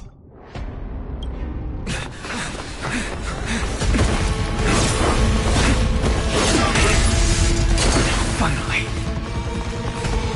Then, it's all yours.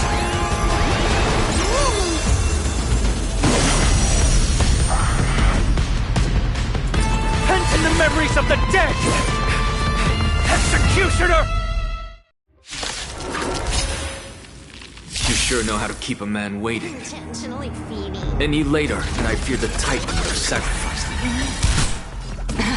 Frail child of humanity, 'tis more effort keeping you hale and whole against that blade than it is in seeking the truth of the world.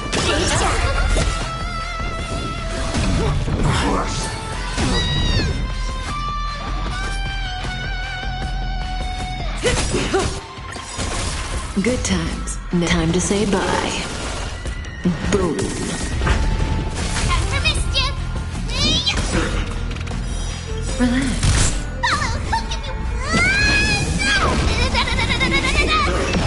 Tap to your play. Unlimited firepower. Laughter is... Your moment. All eyes are on you! Wiped him out.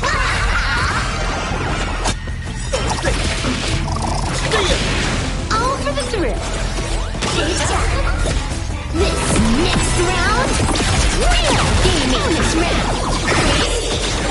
Get ready, Brock. It will not much longer. Quiet. I know what I'm doing.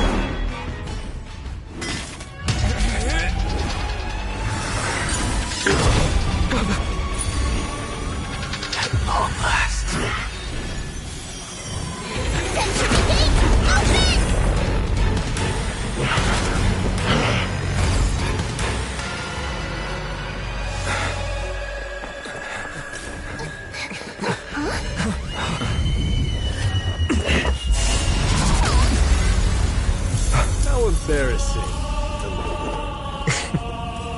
that didn't come down from the sky?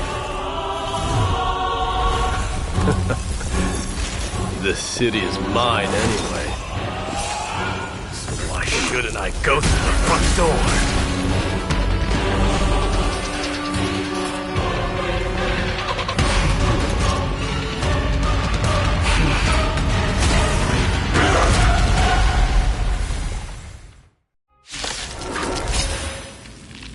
Minion of the Black Tide. I, King of the Kremnoan Legion, be your opponent today. Long time no see, Nikador. Stand still. Elation hilarious! Relax. All monster arcs are mine to command! Wiped him out. May as well kill them all.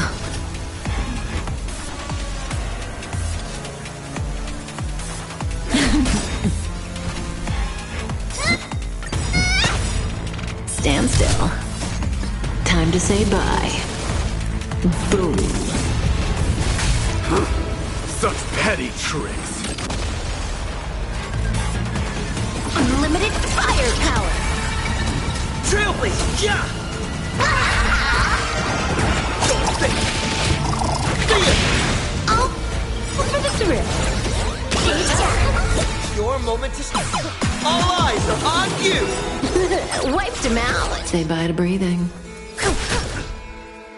It's time to end this.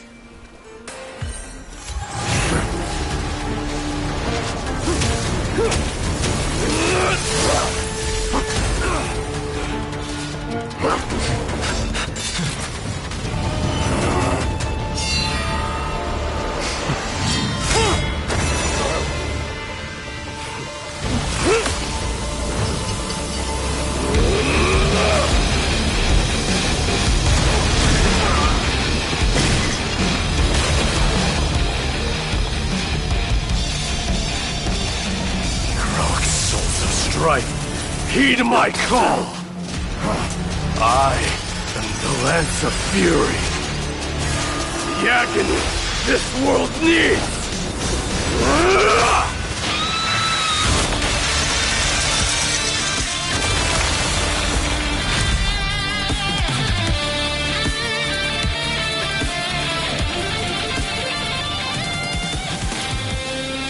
Witness this. New God has come to Castro Kronos.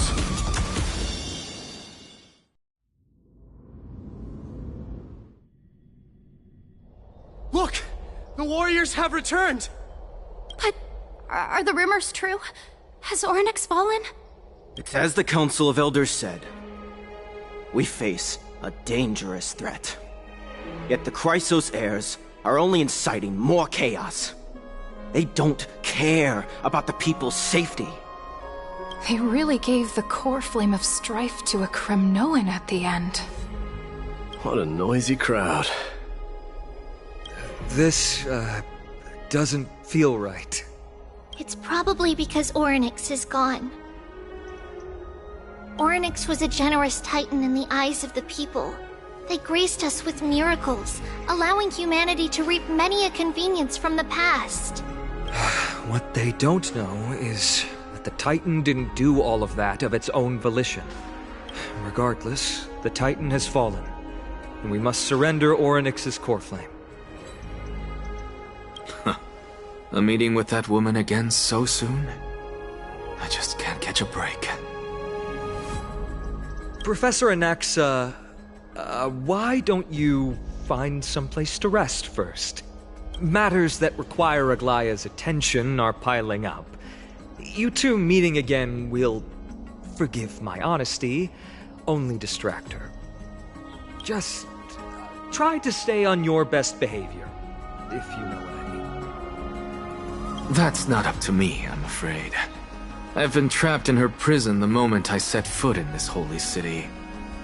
The price of having a Titan living in my head, I suppose. Don't worry, I don't want trouble either.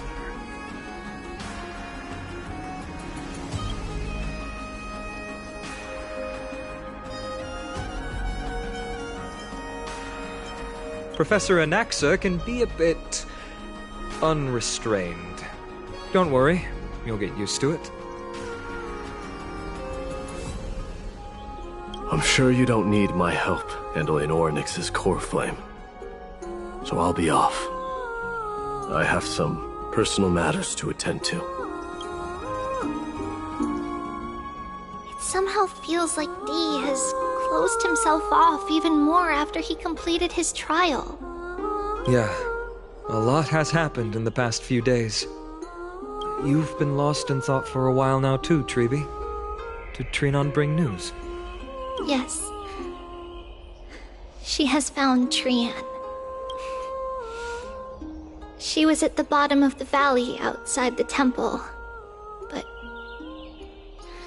that's where the good news ends. I'm sorry. It's alright. They also found someone else besides Trian. He was no better than a corpse when Trinan and Hyacinth arrived.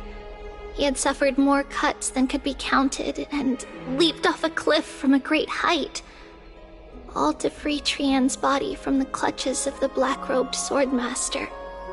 What a brave soul. Do we know who he is? Yes, it's Crateros.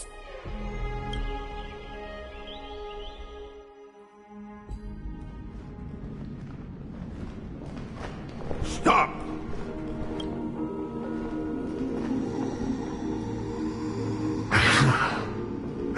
If you want this girl dead, you'll have to kill me first. How ludicrous. Your body made of flesh and blood as it is will not survive more than a single strike from me. Valorous death before glorious return. As a Kremnoan, I know not the fear of death. She's lost her divinity. I have no interest in an empty shell. But answer me this, child of strife. Why do you raise your shield for her? As the leader of the God Shield Brigade's elite, I protected the king against the Black Tide with this very shield. And I've done this over and over, hundreds and thousands of times. A pathetic killer like you could never understand the weight it bears. Pity. And crumble like rusted iron. Good! Supreme glory shall be mine, as I indulge in the libations and incense offered by my descendants. Come, let us fight! For Kremnos! For my king! For Amphorius!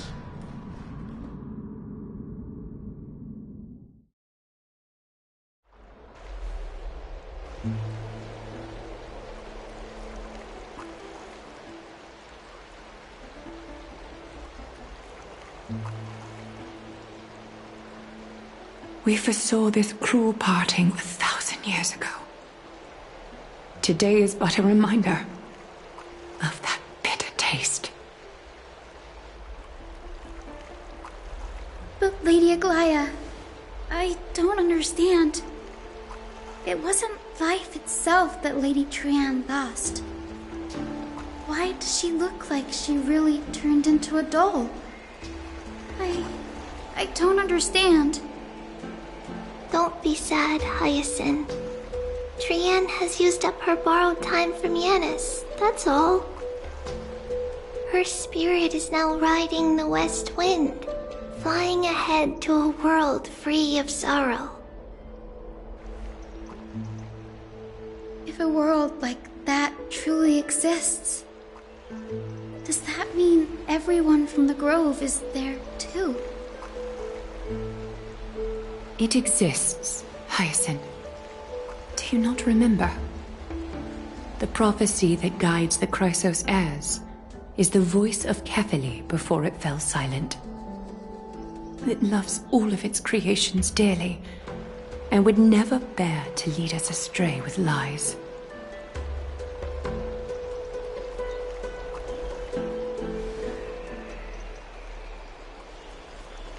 What about the Crimnoan veteran? How is he doing?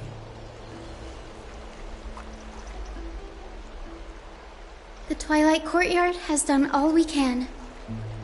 Even so, we've only managed to keep him from breathing his last. I had to use the Sky Priest's techniques to help him to walk again.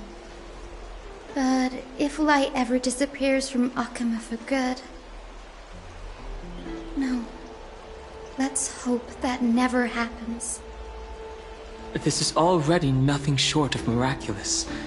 When we found Krauteros, he was no better than a corpse.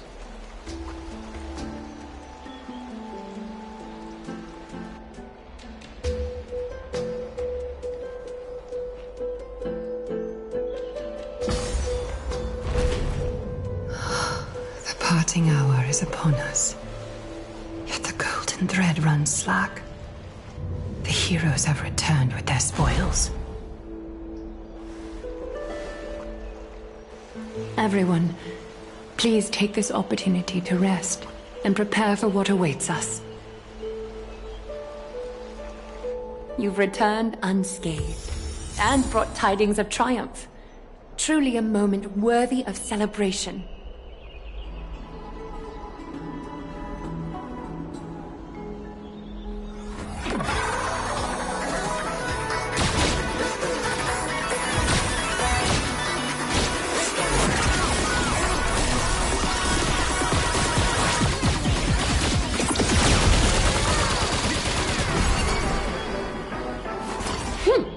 Combos across the board.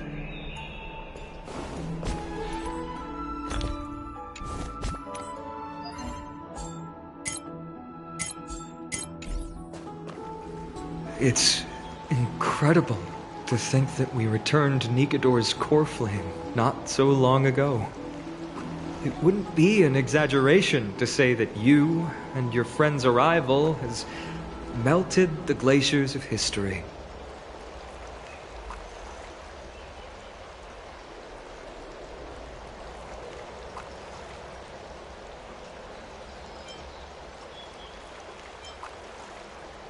You could say this is the true face of history. It slumbered for 1,000 years, only to awaken for this one moment. Alas, now is not the time for a study of history. I do not see a Naxa around. Was this under your instructions, Finan? Yes, it just seems much more efficient than letting you two go at it endlessly.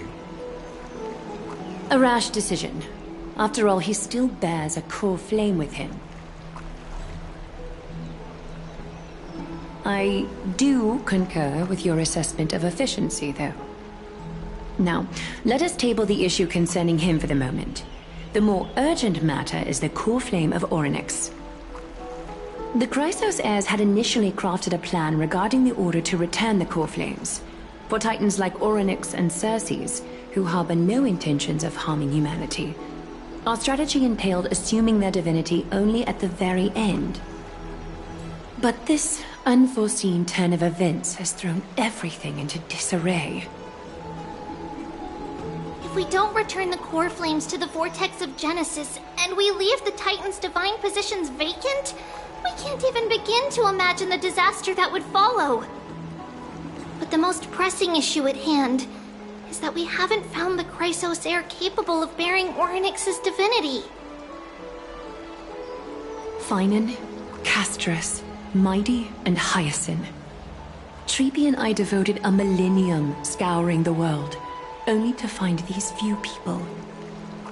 Only a chosen few possess the capacity to assume divinity, the elite among the Chrysos heirs.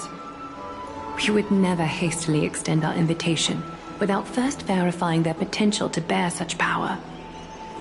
Yet, we cannot compel anyone into divinity, as it would be no different from sentencing them to the gallows. Truly a dilemma. Yeah. How about letting him give it a try?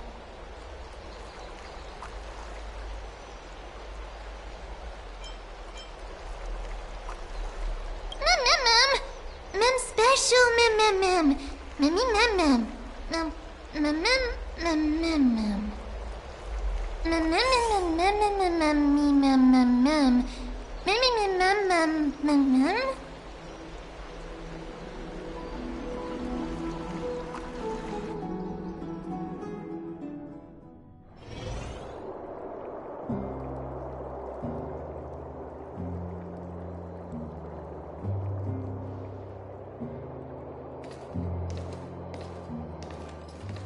I see the Reaper has forsaken you too, teacher. It simply put my life in the hands of the Twilight Courtyard. That priest girl's medical talents are truly exceptional. She might be far from the ordinary girl we envisioned. But this isn't about me, Mighty Mos. I saw it. You finally decided to embrace your own fate. Power of strife is stirring a tempest within me as we speak. My bones have turned into steel, and my blood is seething in a blaze. Past rulers of Kremnos could only aspire to this might, yet I have merged with it. I've made history, and henceforth divinity and kingship shall coexist as one. Indeed, you've realized the aspirations of every former king of Kremnos. And now, you can at last bring our people home and reforge the glory of Kremnos. Unfortunately, I harbor no such desire. What? What do you mean by that?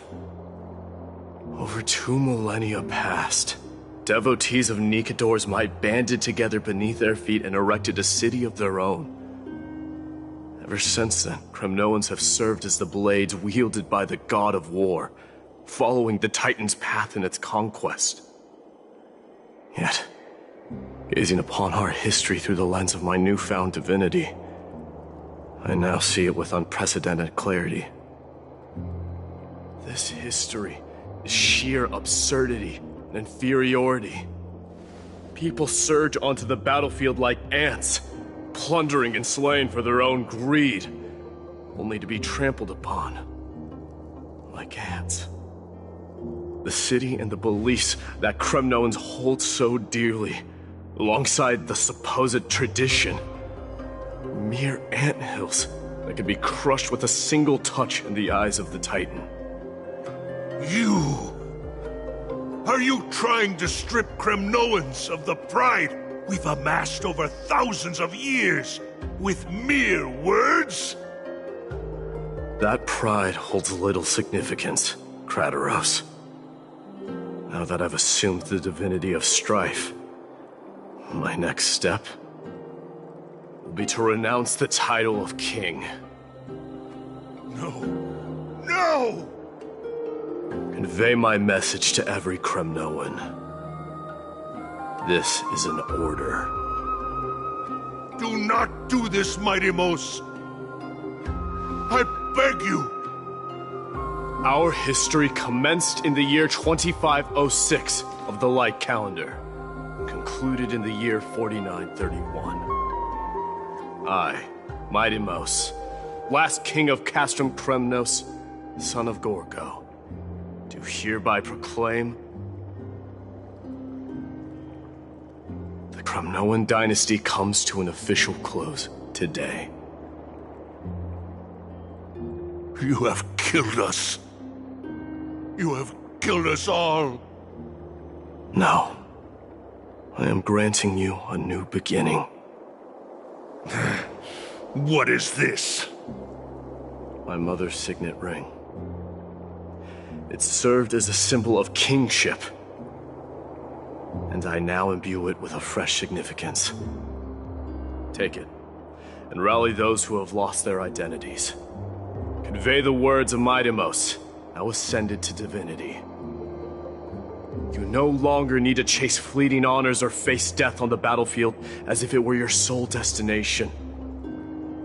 However, you must adapt to fit into the city you once observed with indifferent eyes. A cruel fate awaits Amphorius. No matter how illustrious a dynasty may seem, it crumbles to rubble and gravel before formidable foes. Yet, you shall tread the only path out, one that leads to a brand new world at its end. Why task me with being your messenger? Why not explain all this to them yourself? Because only humans can guide the path to be trodden by humans. It's not the lot of humans who crave the power of gods and spiral into madness for it. But humans who stand ready to raise their shields high to protect the lives behind them.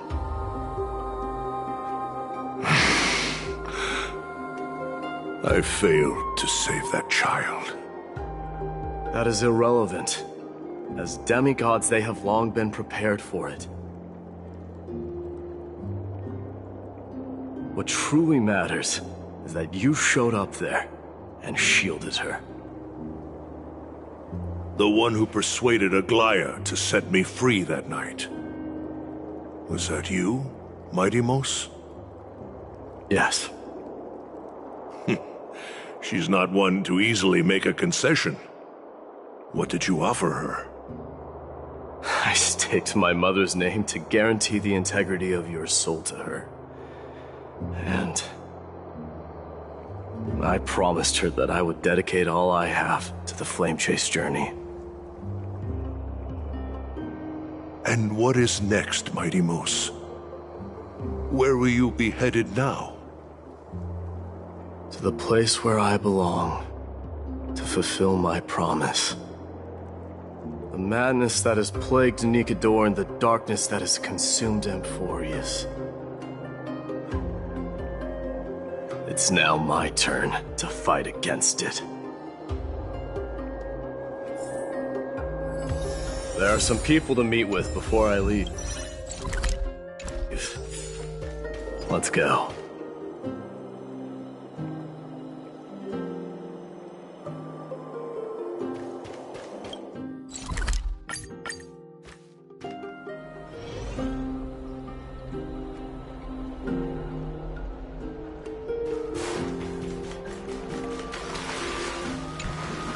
You're here, Mighty Mos.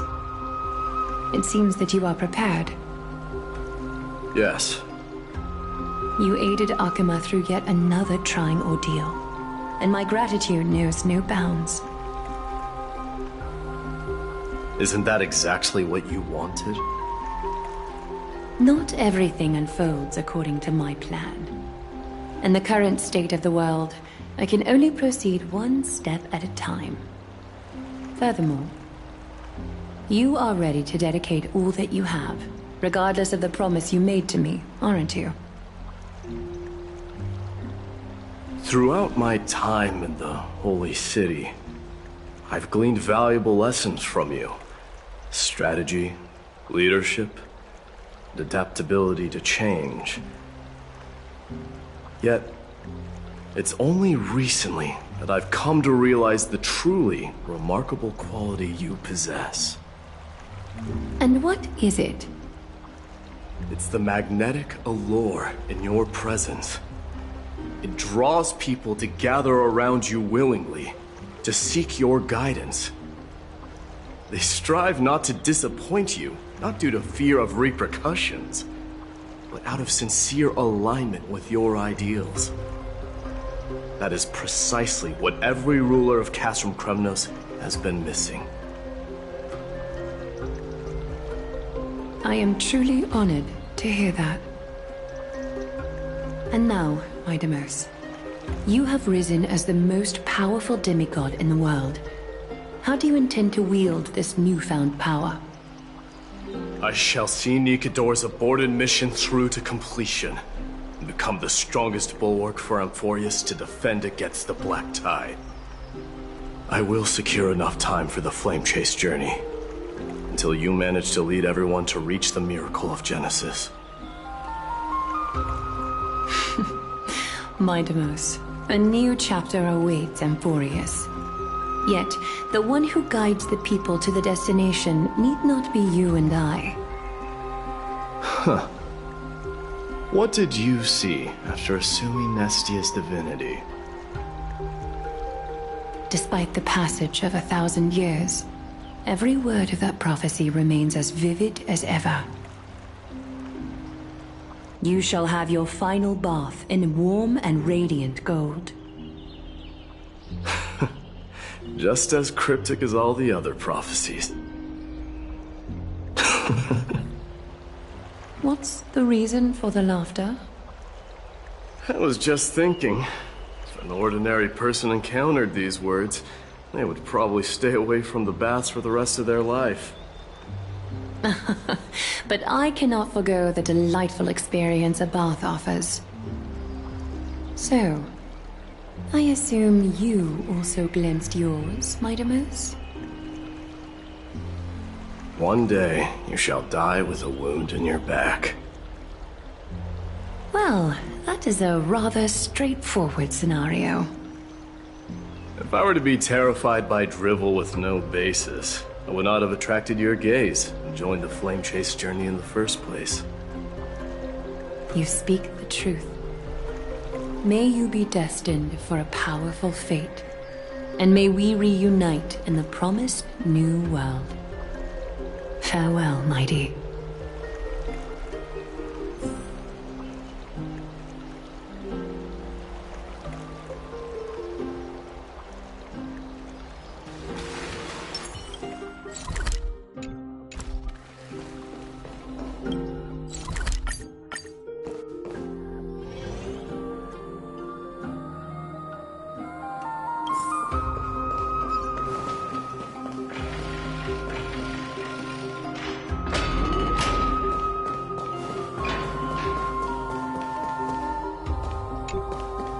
Mighty? Outlanders? No. Trailblazers.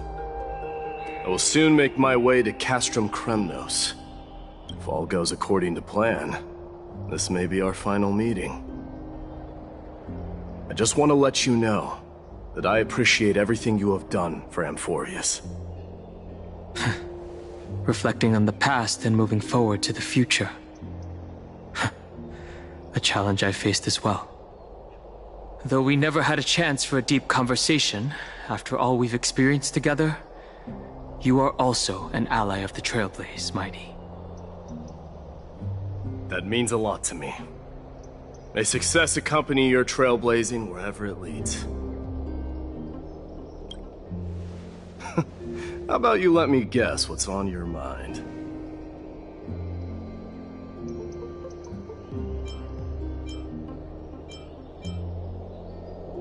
Are you thinking about saying something inspiring? Eat more greens, work out more often, avoid mindless reads, and get more sleep. Just smile if you don't know how to respond. Now that I bear the divine within me, I can get the vague feeling that you have a great significance for the future of Amphorius. With this departure, I fear that I will never again return. Can I entrust you both to watch my back? And to continue supporting the Flame Chase journey in my absence? Rest assured, we'll do everything we can. You have my gratitude. Then, farewell. Hold on. Yes? Let's at least snap a photo together to capture this moment. Sure, let's do it.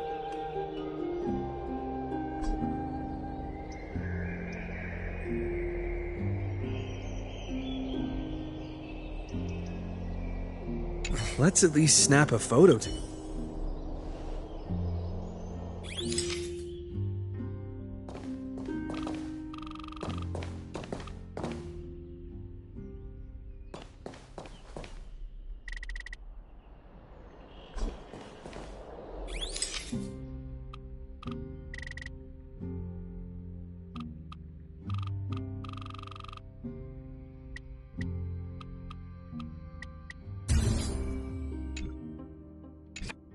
Looks pretty good. What do you think, Mighty? Well, feels peculiar, I suppose. I'm not talking about your photographic skills. It's just that I rarely take photos. But this one, it's pretty good. I never fail to impress. I'm glad you like it. Make sure not to leave any regrets behind. I wish the same for you during your time in Amphorius.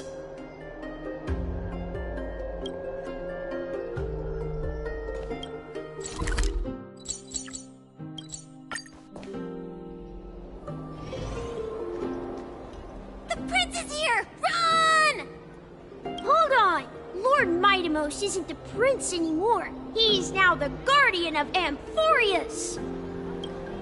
What's going on?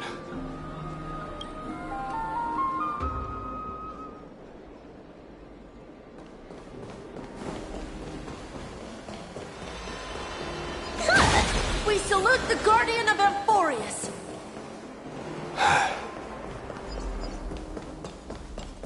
We salute. Farewell! It's been a while. I should have known you were the mastermind behind this. Hey, don't go pointing fingers without cause. I swear I'm innocent this time. See those kids over there? They're the ones who brought everyone together.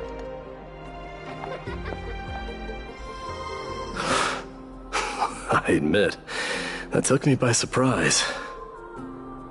Were you seriously just going to sneak off without a word with me? Well, I was actually on my way to bid farewell to you, but ended up running into this. Oh, that's quite an honor, I suppose. We better not leave them waiting too long, don't you think? The road to Castrum Kremnos from here is long.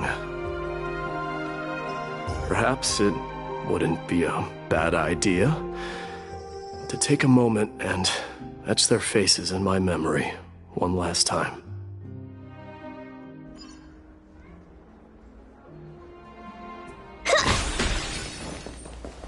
I think I see. May triumph always be more than yours, just King the of Kremnoans. Kremnos. I'm thinking maybe it's about time the god of Please strife send off the black gets a tide new for name. us, Guardian. How about the god Farewell, of Mightimos! solidarity or preservation, Donghan? All right, it's about time for us to part ways. Any final goodbyes you want to share? This might be your last chance.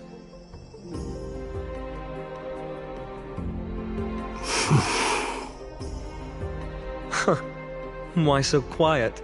I thought divinity would wash away some of your sentiments. Do you truly feel as carefree as you seem? Or is this just a facade you wear? You know what? You sound just like Aglaia at this moment. But you're not off the mark. I just thought that putting on a nonchalant front for this occasion might help us preserve some dignity. I can see through your deception, even without the power of mind reading. Am I really that terrible at controlling my facial expressions? Well, with that said, thank you for aiding me in defeating my archenemy, Mightimos. No need to thank me. This triumph brings no delight, nor does it signify closure. You understand that more than me. Indeed. In the end, I still haven't unraveled the mystery behind that black-robed swordmaster. And I can't even ascertain their demise. Maybe I've never managed to cut off my destiny. But that matters not. Pain may be cured, but scars remain. This should not be effaced. Even with the divine might of Ornyx, you cannot stop the past from leaving its marks in our blind spots. Can you genuinely let go of everything as soon as that Swordmaster is dead? That's impossible. Revenge is merely an obligation that must be carried out, and no one can find mental fulfillment through it. You're right. Look forward. Chew up and swallow your past. And make sure emptiness and bitterness are not the only flavors you know. Remember that there is a whole world behind you waiting to be saved.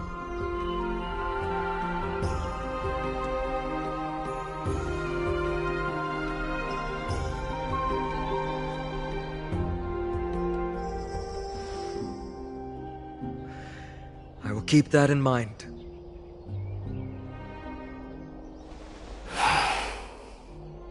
I have a final favor to ask. Please look after the Kremnoan warriors in my absence. They will undoubtedly face challenges while assimilating into Akama. It is my sole regret that I cannot stand by them during this time. Do not worry. Leave it to me. And, while I'm at it, I'm going to find out if the Kremnoan language is really missing that many words.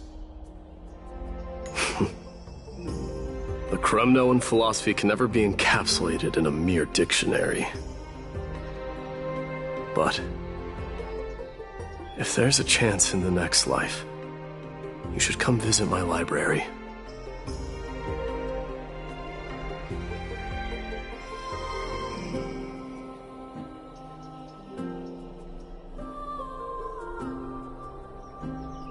I'll be on my way, Deliverer. Remember to stay alive till the final act. Yes. Same goes for you. Don't die too easily.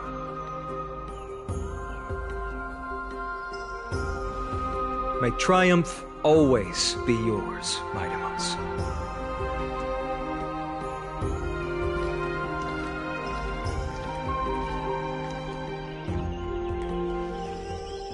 Oh, right. One last question. Go ahead. You better not leave any regrets behind. Are you the one who told Cartonis about the signet ring? Well...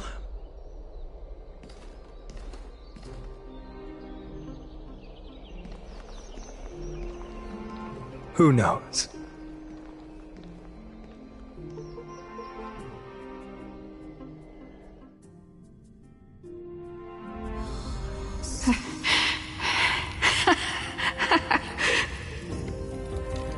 Get up, my son. You showed great courage in today's training. Let's wrap it up for now.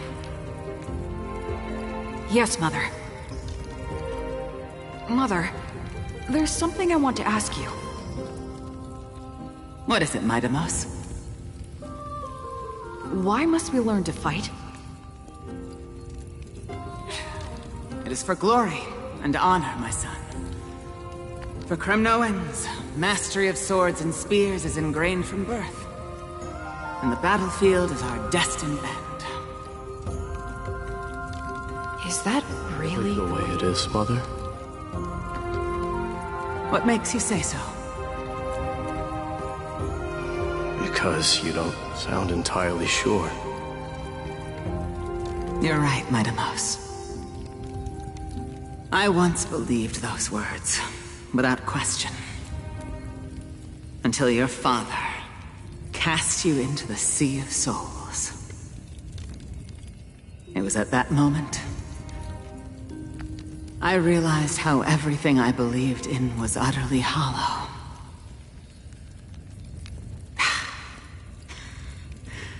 Perhaps the spirit of Kremnos had once existed. But as greed bloomed in the hearts of humanity over the years, so such spirit had long faded alongside our glory. I no longer put my faith in any oath or doctrine. Now I have just one role. That of your mother, my Deimos. Your guardian.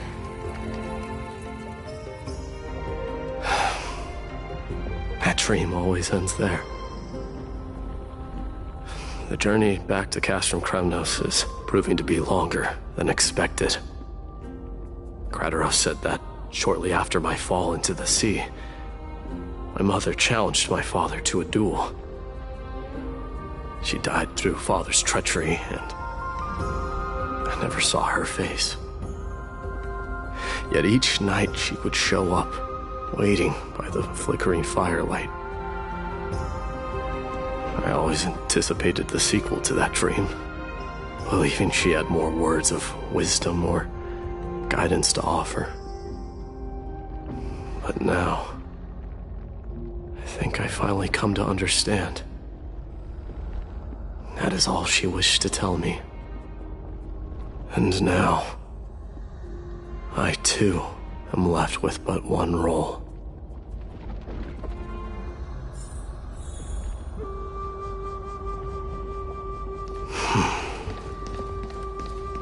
It is time for this journey to reach its end. Submit or die! Look! My Deimos is back!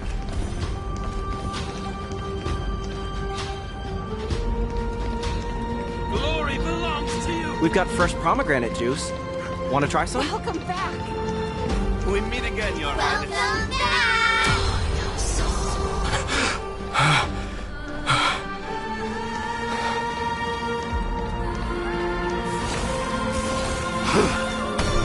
How was your training? Ooh, say, come and check out what I just wrote. My Deimos! Did you just come back from training? May Nikador defend you! It's I'm gonna been beat a you while. at the festival. Welcome home, my Deimos. Have you found something to...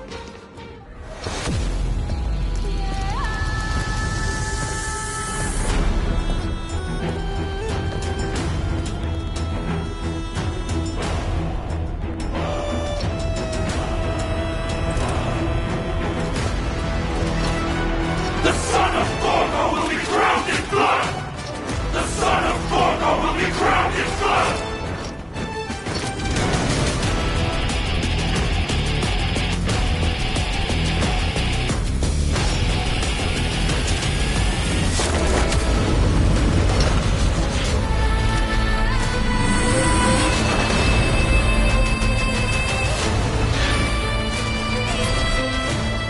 Mother,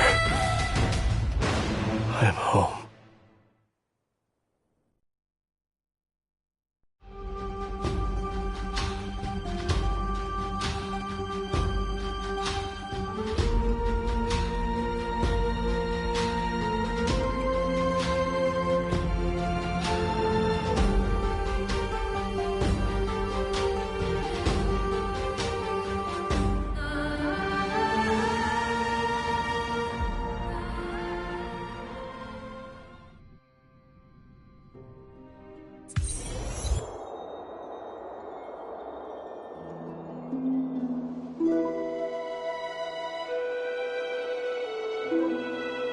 We smell sunlight and the wind of Akama.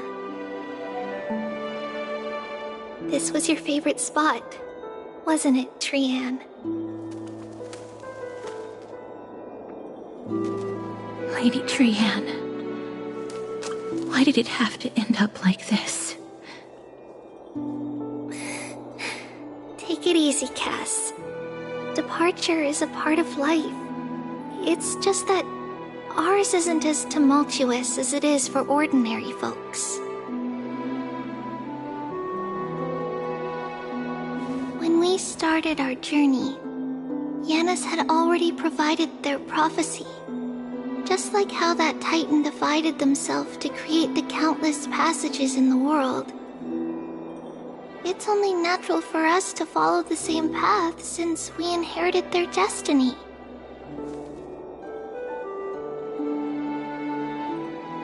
If you don't mind, Treeby, are you still willing to unveil that past for us? The past regarding the prophecy?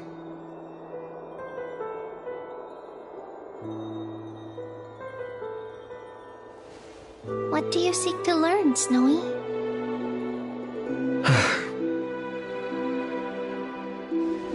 Midimos has left the city to face his own fate. That is, the fate of every demigod. We will all eventually let go of our past to follow the same path as his. So, what I want to know is, as Amphorius' first demigod, what compelled you to take the first step on this journey? And what has sustained you to make it this far without looking back? Despite the fracturing of your body and the numerous departures you have endured.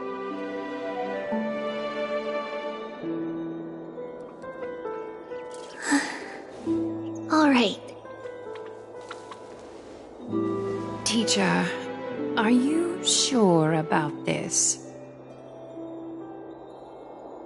Dee is already doing what he has to do.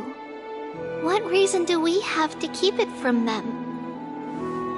Let's go, everyone. Let's go to the abyss of fate and see how it used to be.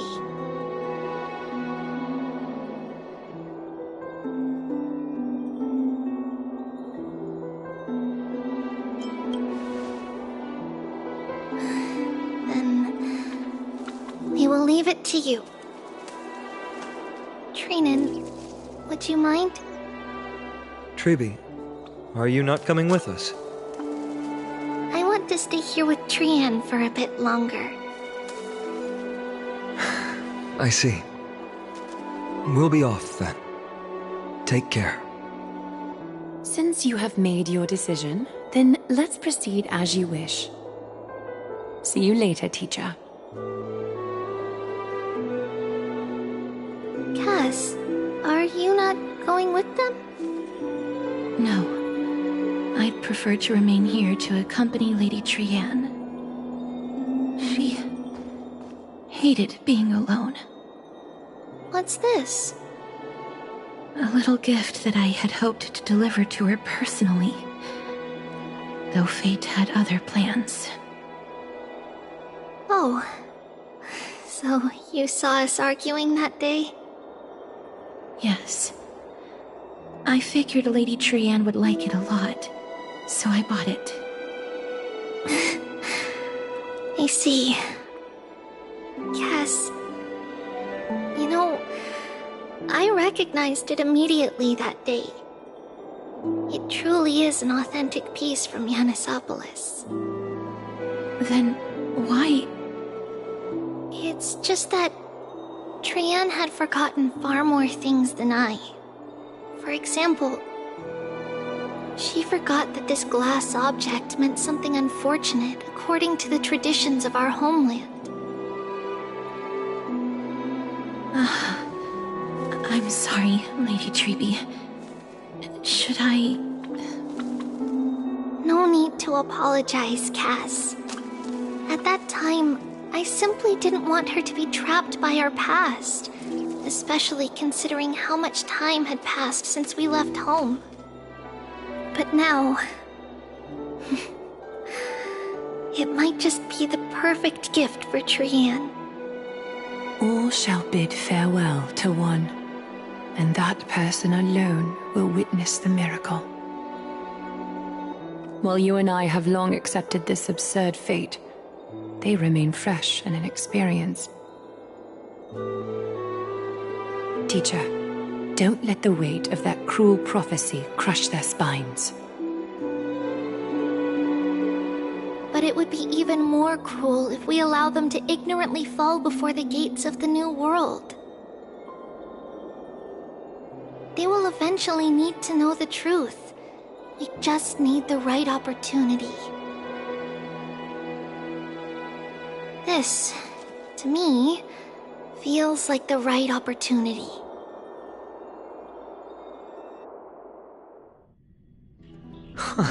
So, this is how the Temple of the Three Fates looked back in the day.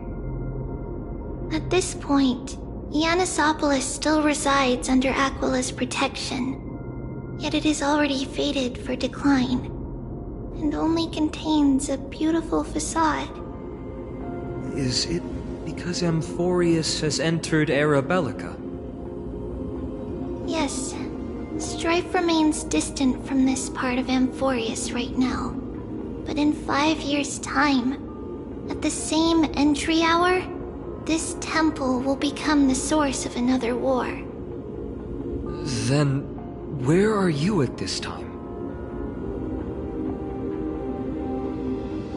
Right over there. Why does she look somewhat different? It's because we don't quite recall how we used to look. Oh, my apologies. Please don't. We should be the ones apologizing. Come, everyone. It's time to witness our last conversation with Orynyx.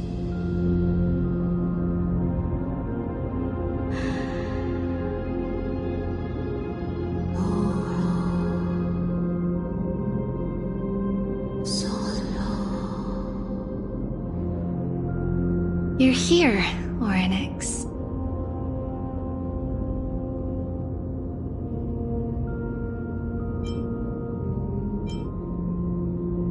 This is our memory, so your senses are also aligned with the Trebios of that moment.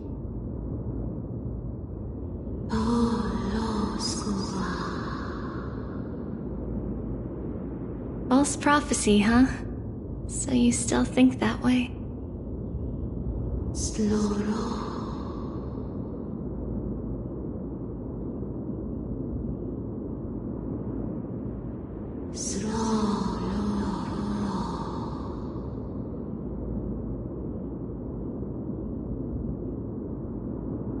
But the black tide has already arrived, and Yanis remains in slumber. If even the god of passages, known for guiding mortals, cannot resist this catastrophe, then what can we do against the incoming destruction?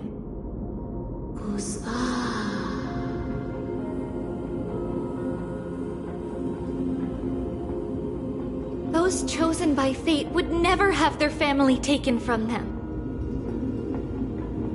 And how can I alone remain safe and secure while watching the entire world crumble before my eyes?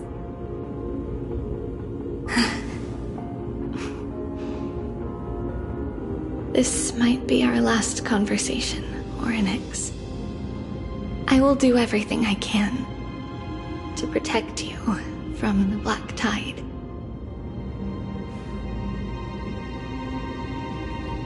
The family she just mentioned.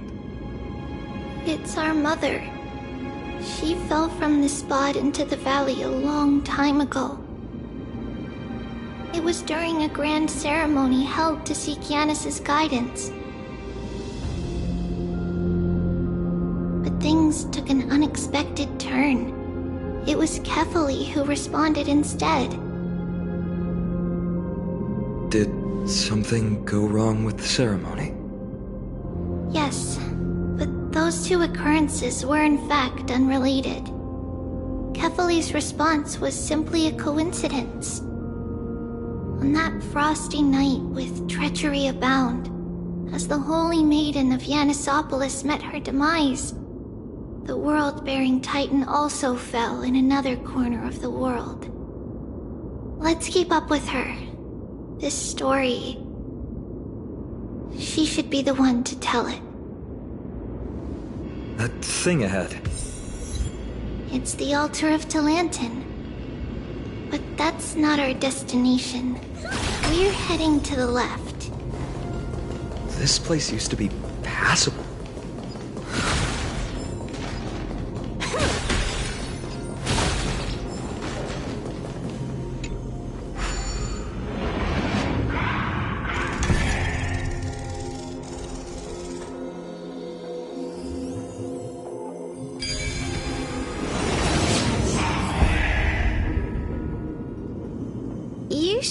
that wasn't a tutorial.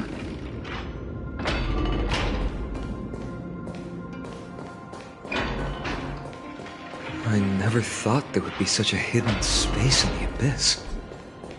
This is the Archive of Prophecies, an important ceremonial site back then.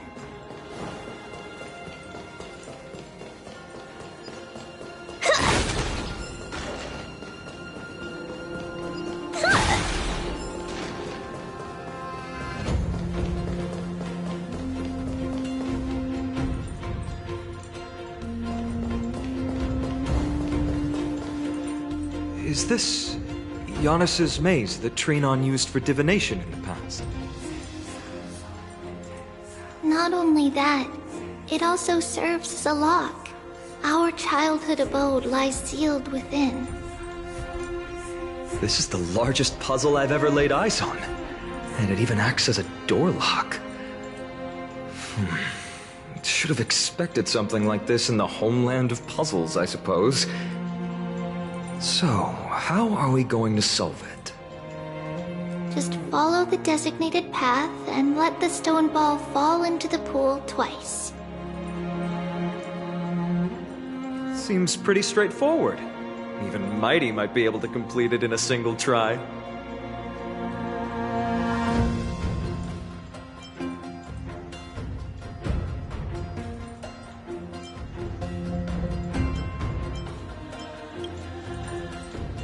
You still don't know him well enough, then.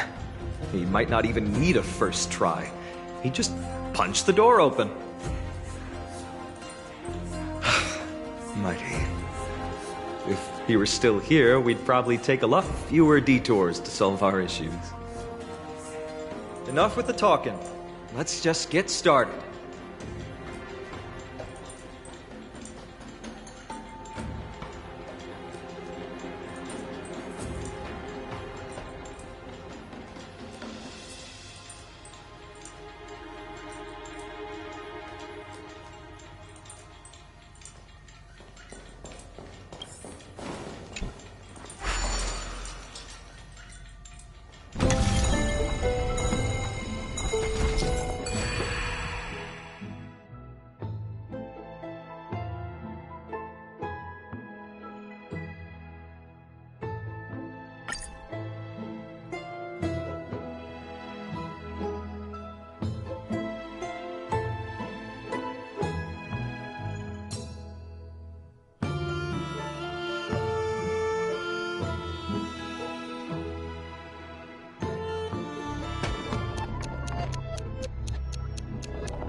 Impressive. You too have the makings of a high priest now.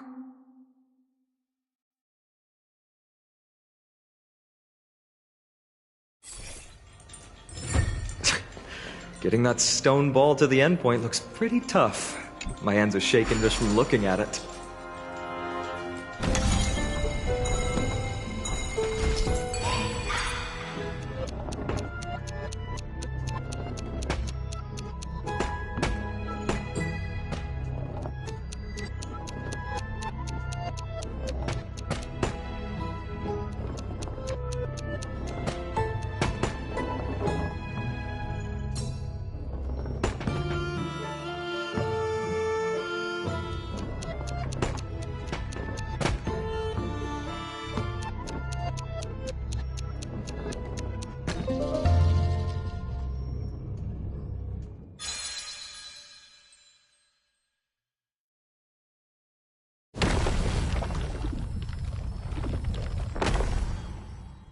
The secret door is open. Go inside, and you'll see the place where we grew up.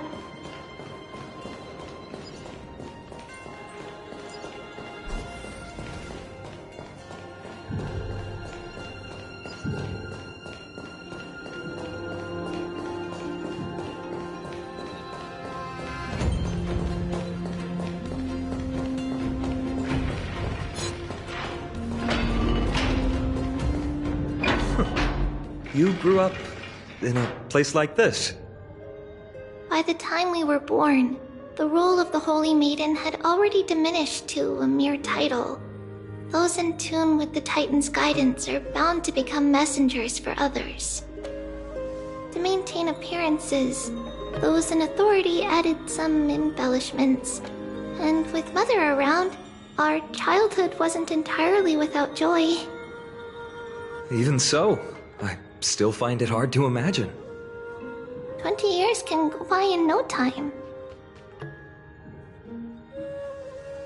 Trinon, for most people, 20 years is a long period of time. Right. Becoming a demigod sure changes how one lives through time. It's hard to believe it's been so long. Your power is exceptional, Little Gray. This place looks exactly as before. Let's explore the room a bit.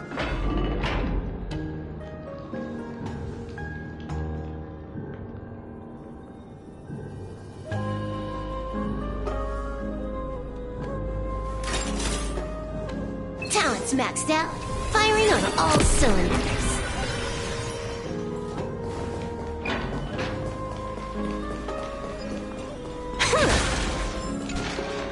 There are so many boxes here. These should be our belongings. What's this?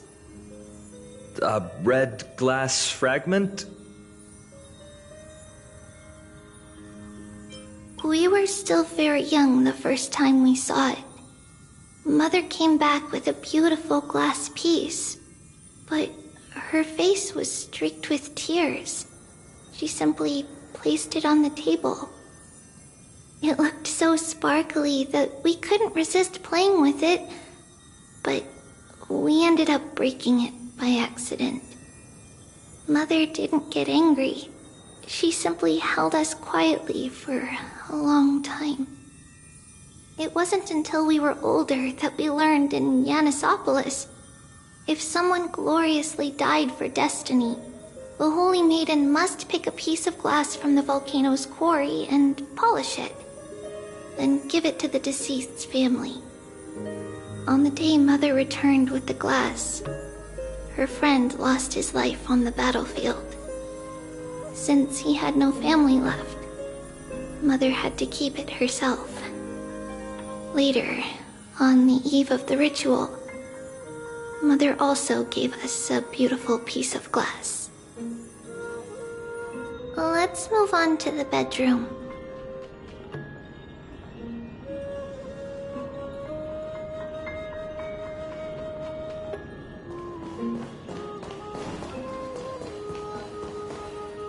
It's Tribio's. Just as expected. It's time to get going after all. Mama, are you going to that ritual tomorrow? That's right, my sweet girl. What's the matter? I wish I could go too. I have something to ask Yanis. What do you want to ask? I want to know how to chase the black tide away. Ah, I see. Unfortunately, it's a secret ritual, and only I can preside over it. If you want me to consult the Titan on your behalf, you'll have to promise me something. What is it? Be a good girl and go to sleep now. And whatever you dream of, don't be afraid. Just sleep through the night until morning comes. Until the next time Aquila opens their eyes. Can you do that for me, sweetie? That's it? Of course I can! Trivios is the most amazing Holy Maiden of Yanis! Well, little Holy Maiden. But why, Mama? Because This ritual might take a long time. How long? Tomorrow, my sweet child. I'll be back tomorrow. If not tomorrow, then the next tomorrow. If not, the tomorrow after that. But if I still haven't returned for a very long time, that means the ritual has succeeded. It means I found a way to chase away the black tide and reach the new world on the other side. But for various reasons, I can't return to bring my sweet girl with me. But I'll be waiting for you there. As long as you stay brave and kind, we'll meet again in that new world. It's the end of the west wind, the black tide's other shore. A radiant sea of flowers, blessed and protected by the gods. In the rosy horizon, you'll see a silver-white shoal. It marks the end of your voyage. A haven, free from storms, cold, and heavy rains. No sorrow can linger there. That is where I'll be, waiting for you.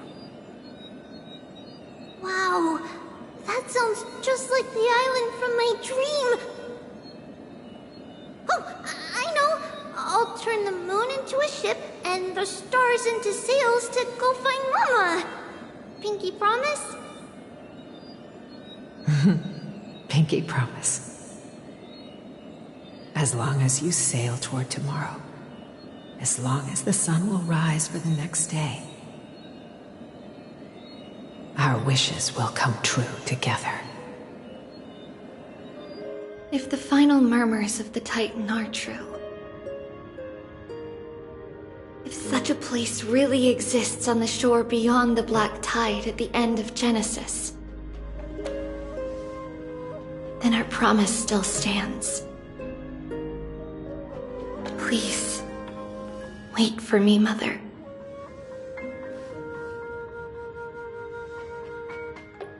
After those 10 years of darkness, when Aquila opened their eyes for the last time, we finally set off. Where did she go?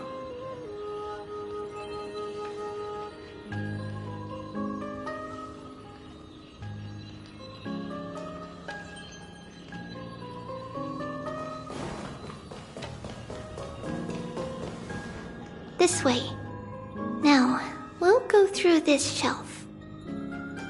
But how? With Yanis's power?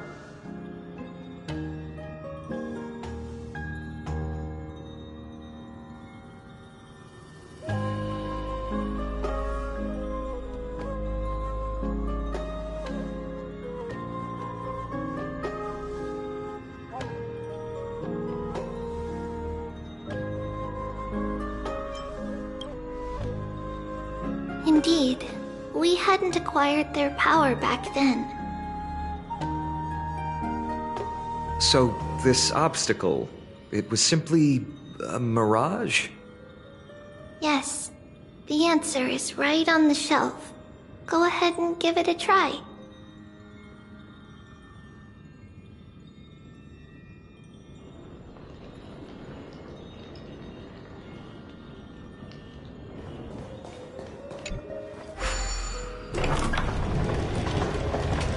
It's a secret passage. It was a secret passage prepared by the Holy Maiden's supporters for Mother and me as a precaution. And now, it is turned into our passage to escape, just as anticipated.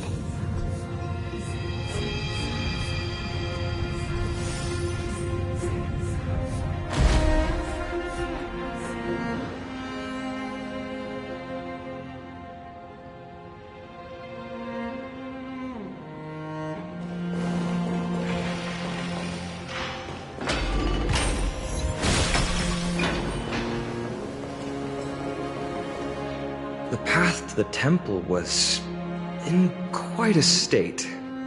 Did someone do it on purpose?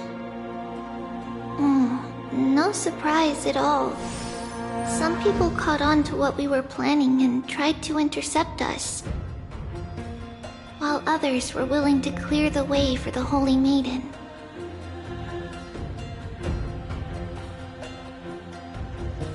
I can't move it. I can't climb over it either.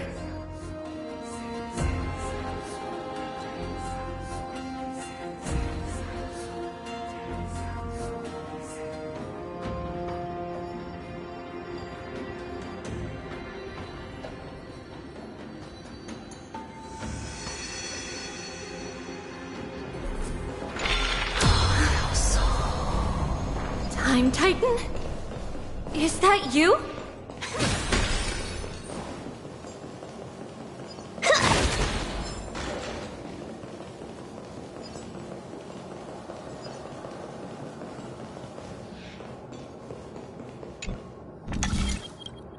Just like this.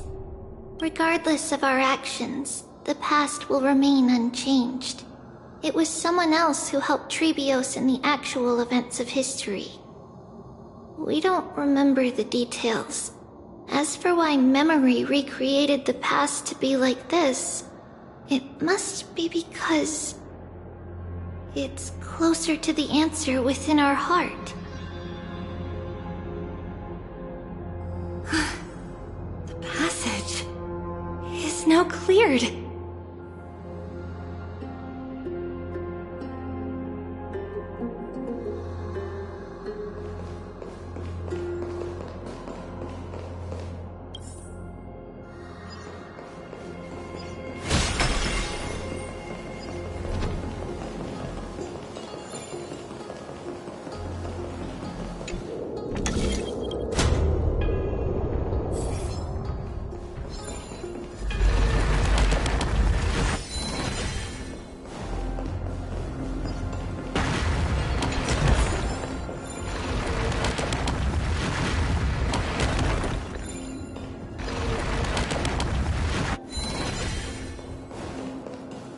Let's have some fun!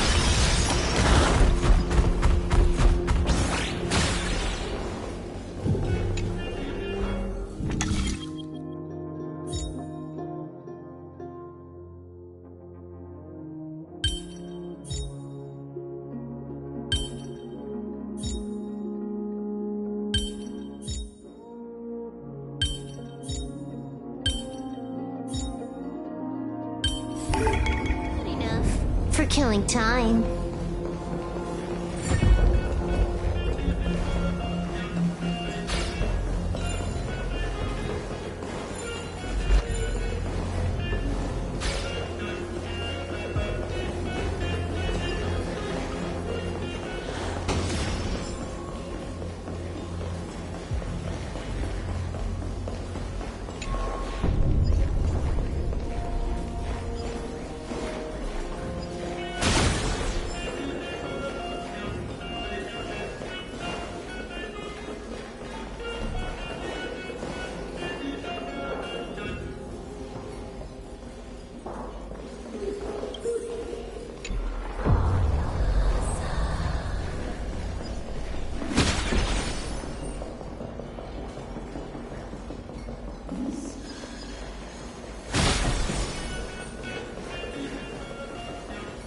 Ornix.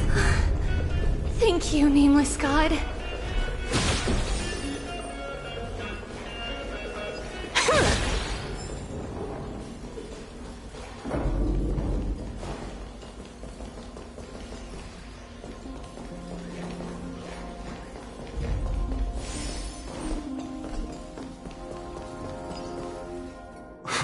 Whoa! It looked truly magnificent back then. Relax.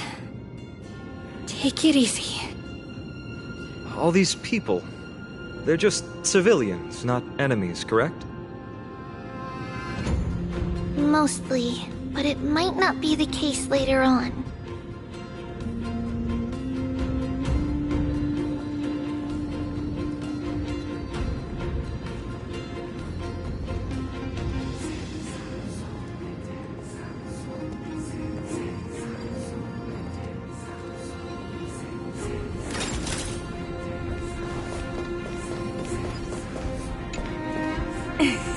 Hey, little ones.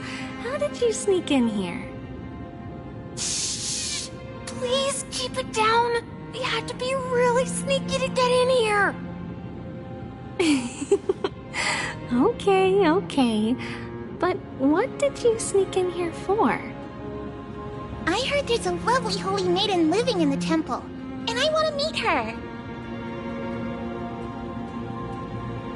I couldn't stop her, so I had to think of a way to sneak her in. Oh, really? I was here to meet the Holy Maiden as well, but the guard said she had to go somewhere far away today.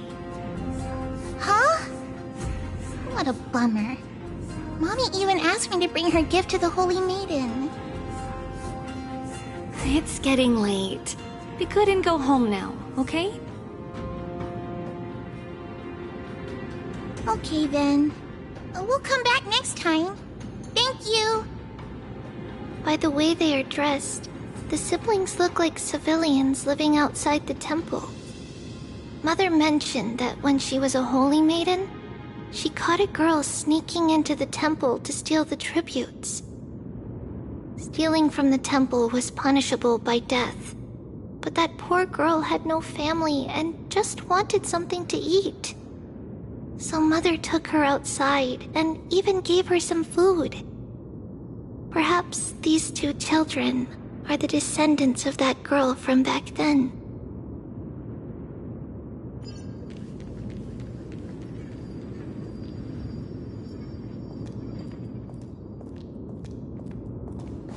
Ah, Lady Maiden.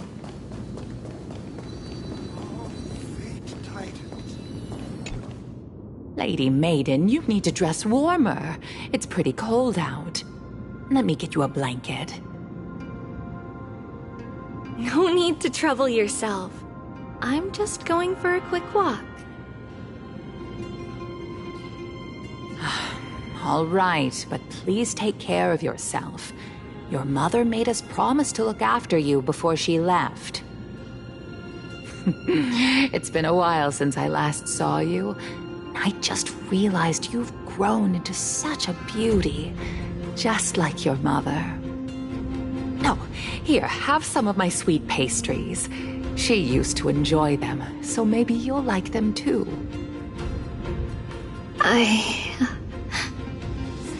What's wrong, Lady Maiden? I'm fine. It tastes really good.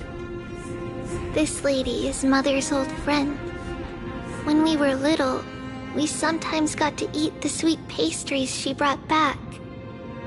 We've always remembered the familiar taste, and only now do we learn where it came from.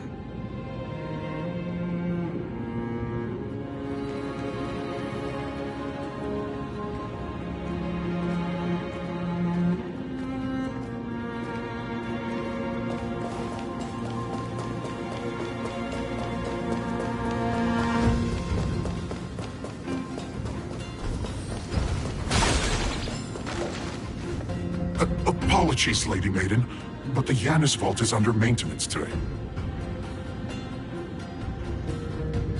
Perfect. That way, no one will disturb me while I'm talking to Mother. All right then. May Janus guide your path. The Janus Vault? It's where Janus's heart lies and the core flame is kept. Just enter on the left. It's also the place where Trebios was born.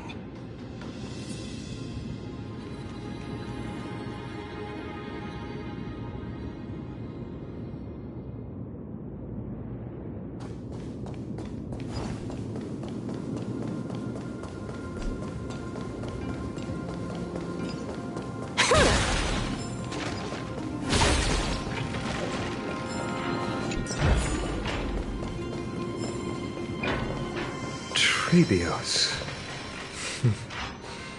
What does that name actually mean? The one with 3 lives. Mother believed our birth was blessed by the 3 titans of fate. She named us thus to express her gratitude. Looking at how things have unfolded, fate might have had a role in it. Finally, the Yanis vault is right ahead.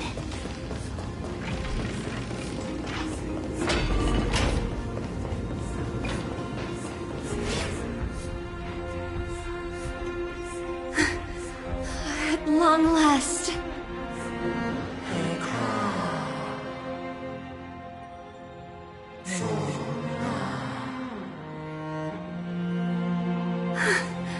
I knew there was some sanity left in you, Yanis. Just as I thought, you too have been confined.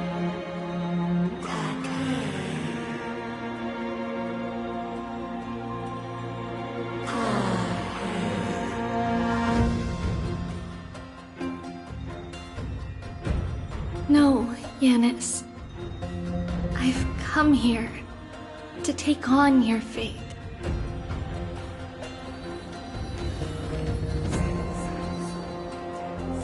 By the blood of the Lamb and the strength of my blade-wielding right hand, I am Trebios, the listener, the announcer, and the witness of the prophecy. I, the Holy Maiden of Yanisopolis, the Walker of the Infinite Paths, have come forth to assume your duty.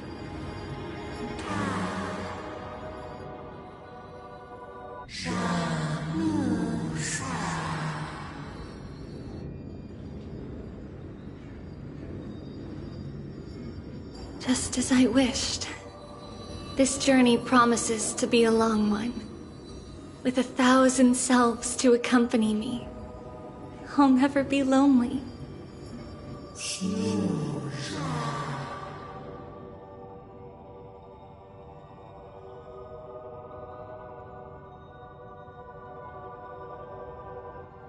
No matter. My hands are not made for bearing arms. But my feet are destined to embark on a journey for the benefit of all.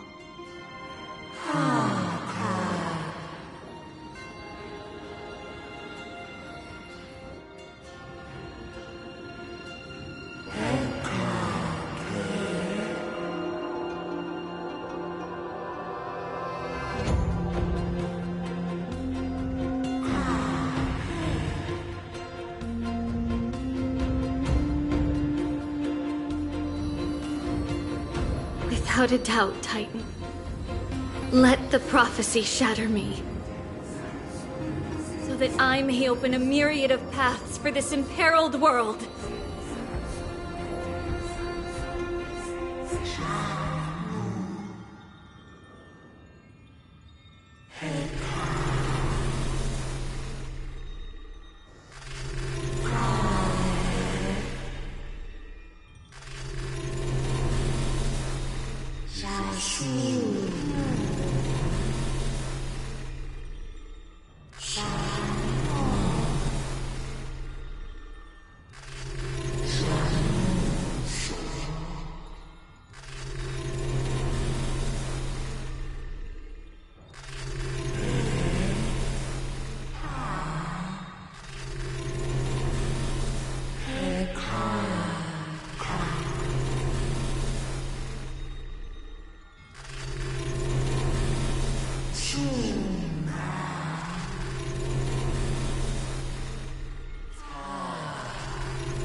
I understand, Yanis.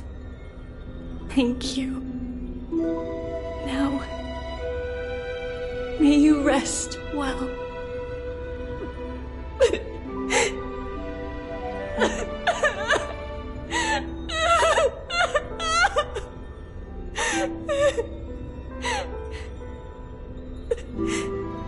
Mother, did you see that? I have assumed my duty and stand ready to set out. we will step over the gods' corpses and wander among humanity. And thus, we shall sweep apart Amphorius's pitch-dark fog. May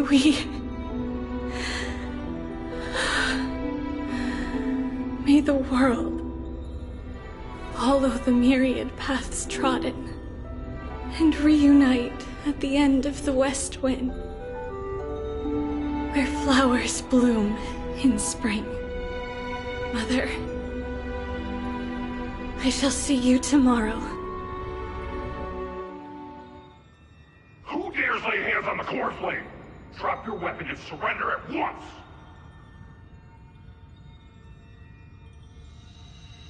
I knew this would come. It's opening up! Move aside and get ready! The Holy Maiden?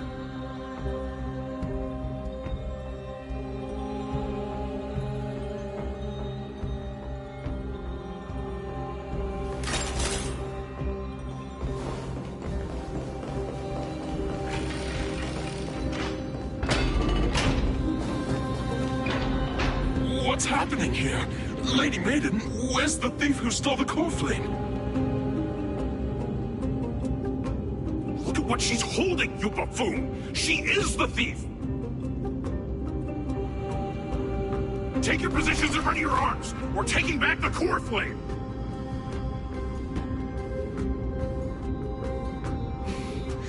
Bring it on! What? Come forth, loyal guards. At least do it properly. Pierce me in the chest. What are you scheming? This is your last chance. If anyone wants to earn a promotion and rise through the ranks, I'm right here. You all know who I am. Go ahead. However, if there's still any loyalty within you, step aside for the Holy Maiden. Otherwise, by the decree of the Holy City's Codex, anyone who dares to harm the Holy Maiden shall face execution! Captain, what should we do?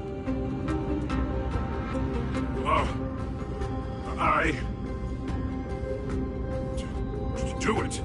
Kill her! If any of you want to get rich, then come with me! Take this traitor's head and wealth will be ours! We can't just stand by and do nothing. Let's move, partner.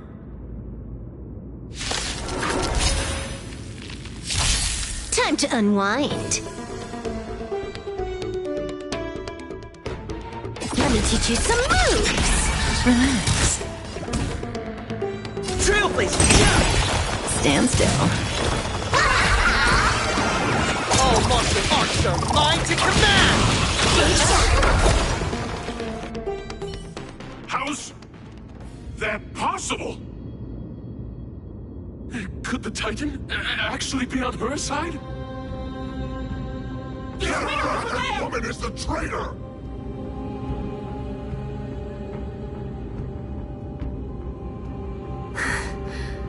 I should go. Let's keep up.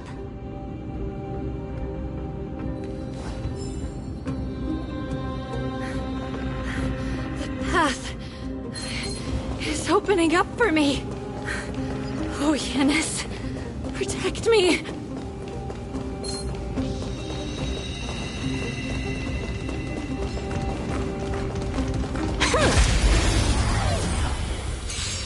Filthy rat! You'll die for defiling the core plate! Killed already. Elation is hilarious! Stand still.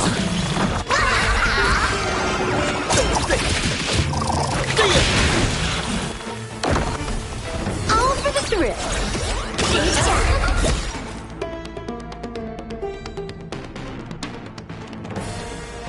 Let me teach you some moves. Your moment. All eyes are on you! Wiped him out.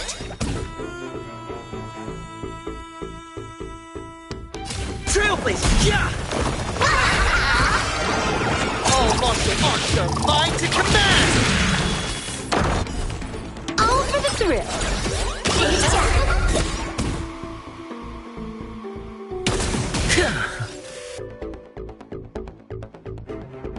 Unlimited firepower.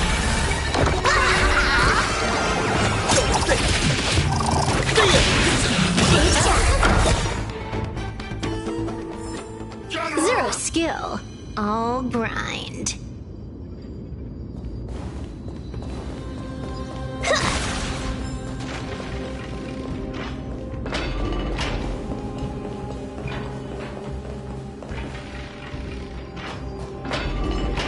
The main path is likely well guarded. All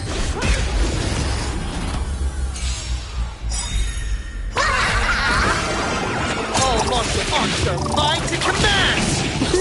Wiped him out. Relax. Top tier play. Let me teach you some moves. Stand still. Ah. Elation is delirious! The traitor's over there!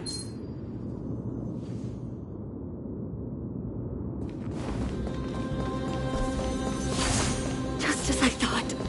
Inside!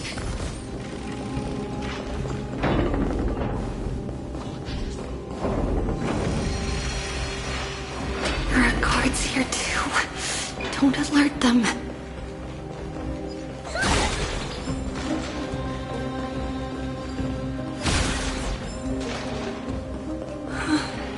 At long last.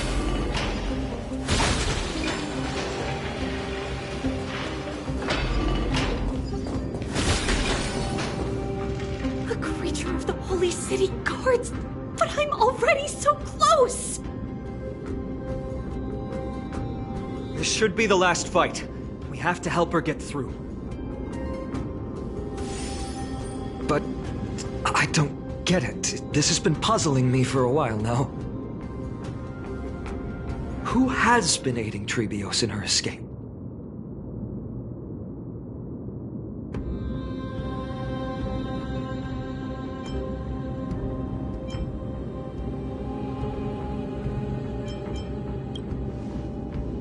While history might be blurred by memories, seeing how the whole city is hunting her down, she clearly had no allies. If she pulled it off alone, were we too involved in this process? Trebios had been on her own since she entered the vault. But what did we truly mean to her? You'll find that answer at the end of this memory. In that case, let's focus on the mission at hand now. Let's do this, everyone!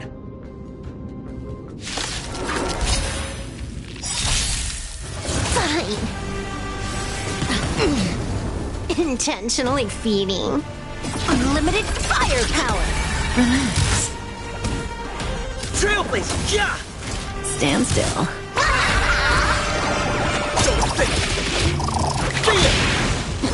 Wiped him out.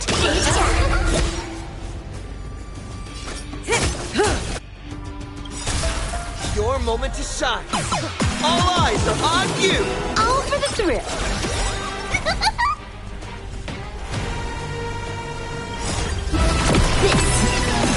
Next round, real gaming. Good times never last. Time to say bye. Boom.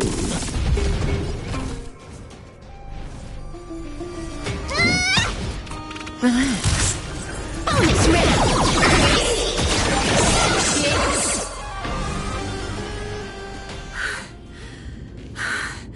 Finally, beyond this gate awaits a boundless world. This is where my journey begins. God of passages, can you see me? I will complete the path that you started. No response after all. Yanis, May you have a good dream. I can't stay here much longer. It's time to leave. Well, looks like this is the end of the memory. Not yet. The question that has been puzzling you.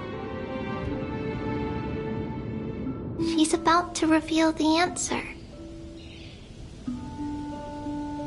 But nothing happened. What was making her or you hesitate at this moment?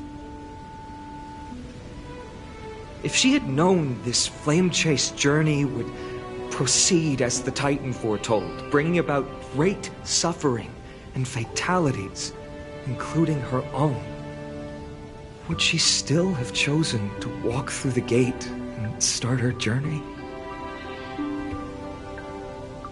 I think the answer is already within you. And you've made your own decision. What? You can hear us? Not really. She can neither see nor hear us. Yet she knew that one day, someone would return to unveil this dust-covered memory. We can never know for sure who helped us back then. But that kindness was forever engraved in our hearts, motivating us to move forward. Time has modified this memory into a special letter, so that we do not forget our original intent. It's a letter written by Trebios of the past and sent to her future self.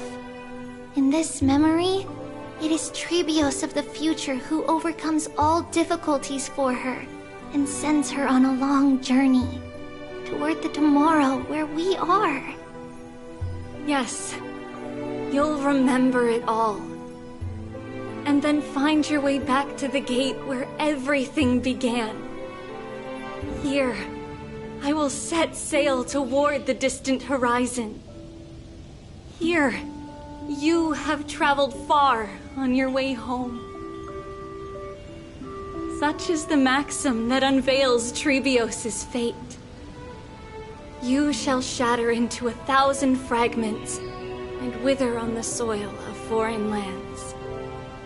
So, if you ever feel lost, return to this place. I'll keep this memory here for you. Or for me, to embrace it again. Worry not. The loss is something we've grown used to. Our resolve and our pledge are what Trebios will never forget. Each one of us has never failed to remember. Losses are a constant on the flame chase journey, among which even life itself holds little value. The hot blood of the sacrificial lamb will not be spilled in vain, like my mother and I. The libations poured are guaranteed to bear fruit, just as my blade-wielding right hand is not a hollow formality. Surmount the myriad passages of Yanis, and we will once again ride the west wind and let the wings carry us far away. So, this is your answer. That's right. In the name of the three fates, I stand by my answer with no regrets.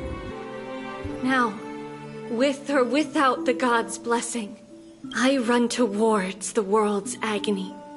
If I can truly pierce through the utter darkness, we will meet again at the end of the west wind, where flowers bloom in spring.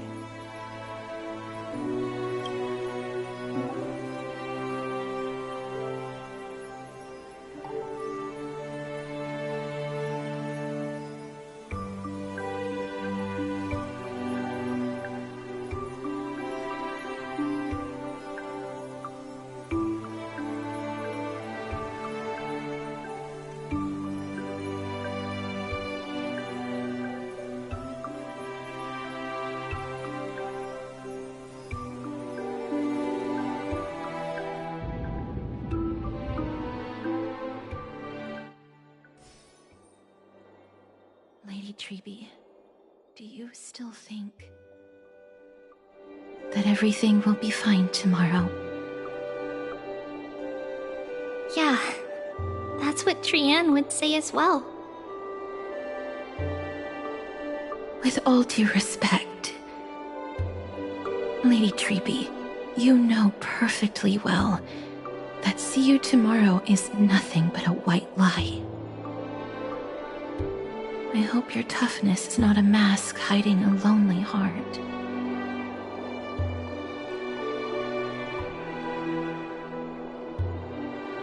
Cass, that's not a lie. See you tomorrow is the greatest prophecy in the world. Prophecy? Listen, in every corner of this land, every heartbeat carries a prayer for that prophecy to come true. It may be that only a few heroes will bring tomorrow to the new world, but the prophecy of leading everyone to tomorrow belongs to all in Amphorius. But not everyone has the chance to see tomorrow. How can such words be called a prophecy? Because people believe it will come true, and they are trying hard to hold on to that belief. Even as the world teeters on the brink of collapse, everyone is pressing forward, longing to reach farther and move toward tomorrow. And that is why a holy maiden exists to lead the world toward tomorrow, and why Yanisopolis' prophecy unfolds as passages. Fate is not about the outcome, but the journey. It's not the flowers that bloom at the end of the road, but rather the paths that lead beyond the gate, where people tread toward the sea of flowers.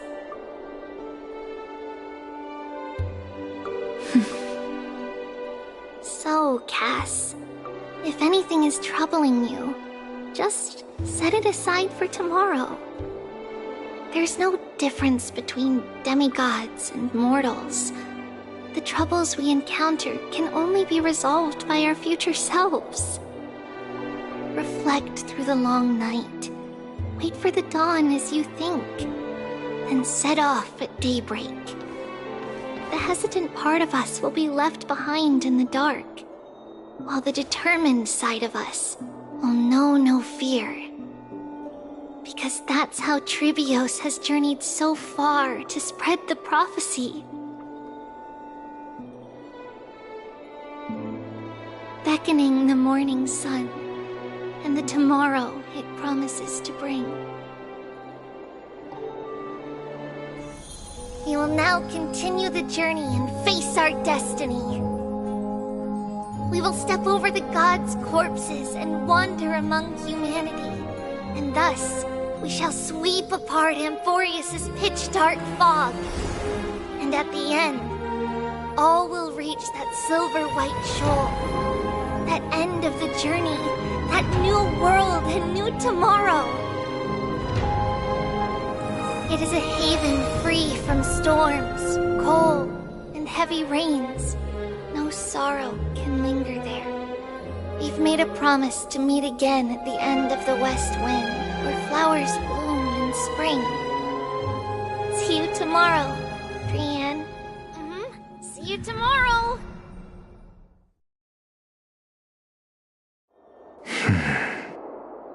Child of humanity, surely you are not waiting for the arrival of night. Nights do not fall upon Akuma. That's why it's futile for you to wait here. Honestly, I didn't expect the renowned Reason Titan to behave like this. And that's all thanks to you. If your soul weren't as prickly as a hedgehog, I wouldn't have to act this way. If you were more accommodating, you wouldn't be opposing me all the time, and I could teach you more freely instead. It was you who insisted on implanting the core flame in me. Forget it. Cut the sarcasm and just say what you need to say. Fine, fine.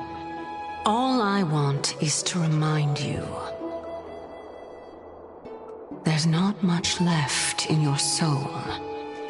If you don't do something soon, I will have to take over this body. If I'm not worried, why should you be? I know what you're planning. You just want my help answering the question. What exactly are we? Correct? It's good that you remember. Thus, equivalent exchange. It's only fair. Then rest easy. The answer will soon be revealed, and you'll have to return my body shortly. Is that true? Certainly. I initially thought this extremely frail state would hinder me from getting my body back. But I didn't expect the answer to be right within it. That saved me a lot of trouble. I don't even need the black-robed swordmaster's ceremonial blade. That's certainly worth celebrating. Regrettably, I can't carry out the upcoming experiment alone. The girl who's walking with death, is she fully prepared? Be patient, Titan. If we're always so guarded, how can death reach us easily? Unfortunately, on behalf of Okima, I must ask you to slow your pace. I forgot about you. My apologies. A child's words are always carefree. I'll just dismiss these words as nonsense from a cheeky child. Come now, conceited performer. It's time to address your relationship with that Titan. What if I refuse? Provocation will only tip Talantan's scales further toward your demise. There's no need to go to such lengths. Oh, monster neither human nor divine.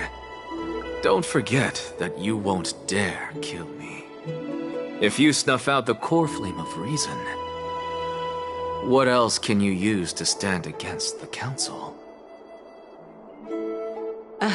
Do you two mind if I cut in? I warned you. Do not interrupt me. I just have been meaning to ask. Does death really matter to you? What do you mean? What I mean is, before I implanted the core flame into your heart, you were already a silent, cold corpse. I'm back. Whew. Finally have a moment to catch my breath. Want to chat?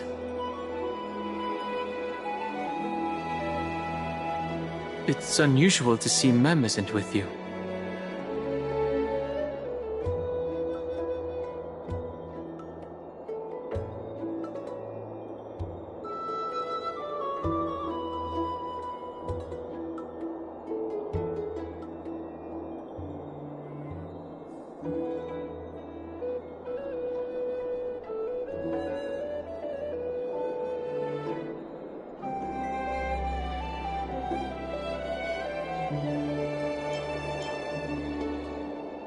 Let's not joke about monsters in your pockets.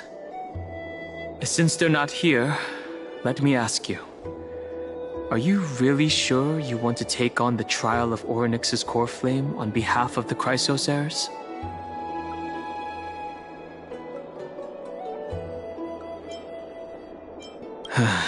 We've ended up at this point after all. This is probably a fate that trailblazing can't evade. You should be extra cautious and watch out for yourself. Based on the experiences of those before you, the trial is no walk in the park. But what concerns me even more is that you'll further bind yourself to Amphorius.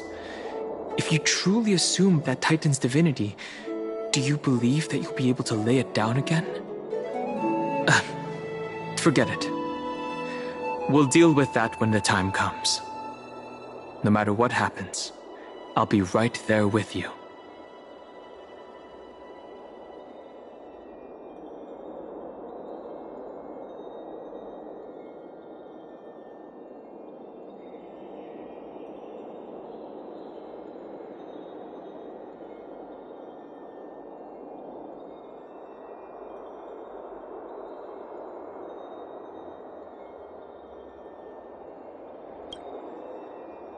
Oh, by the way, I got held up by two people in guard uniforms and ended up missing Trienne's farewell ceremony. They said they were messengers of the Council of Elders and wanted to verify my identity.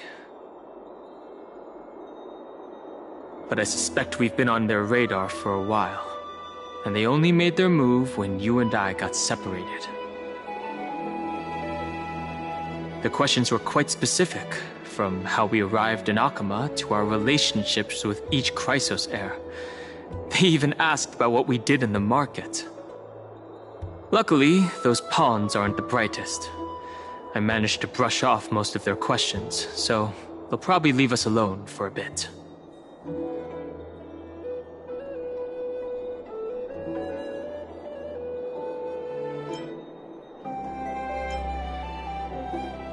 Their conduct is certainly irritating. But on second thought, Aglaya also initially kept her guard up with us. It's best not to provoke either side until we know the full truth. The only thing we know for sure is that some members of the Council of Elders aren't happy with the Chrysos heirs. In the worst-case scenario, we could be caught up in the internal conflicts of the Holy City.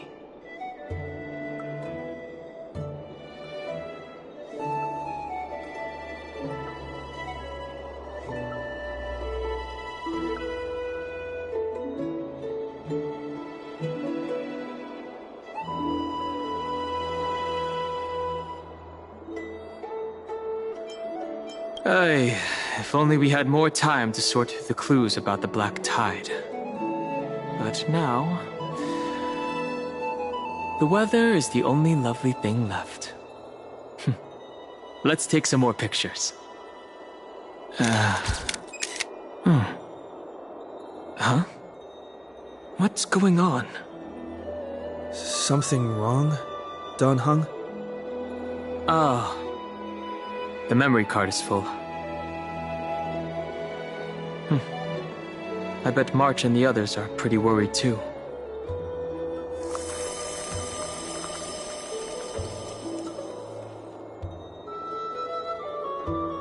And so, this long day passed for Akama. Some people arrived, and some left forever. Just like every other day of this journey, where we, stumbling, move forward. We have long been prepared. If we are to chase the flames, then we must grow used to farewells. And yet, no one back then could foresee death. Its arrival would always be so sudden and so momentous. Even little Gray, coming from beyond the sky, could not escape the Reaper's two hands. And what people gained and lost in that trial of death was far heavier than life itself. Just like the destiny that the prophecy revealed for Cass. At the end of the Sea of Flowers, the souls of the living shall warm thy fingertips.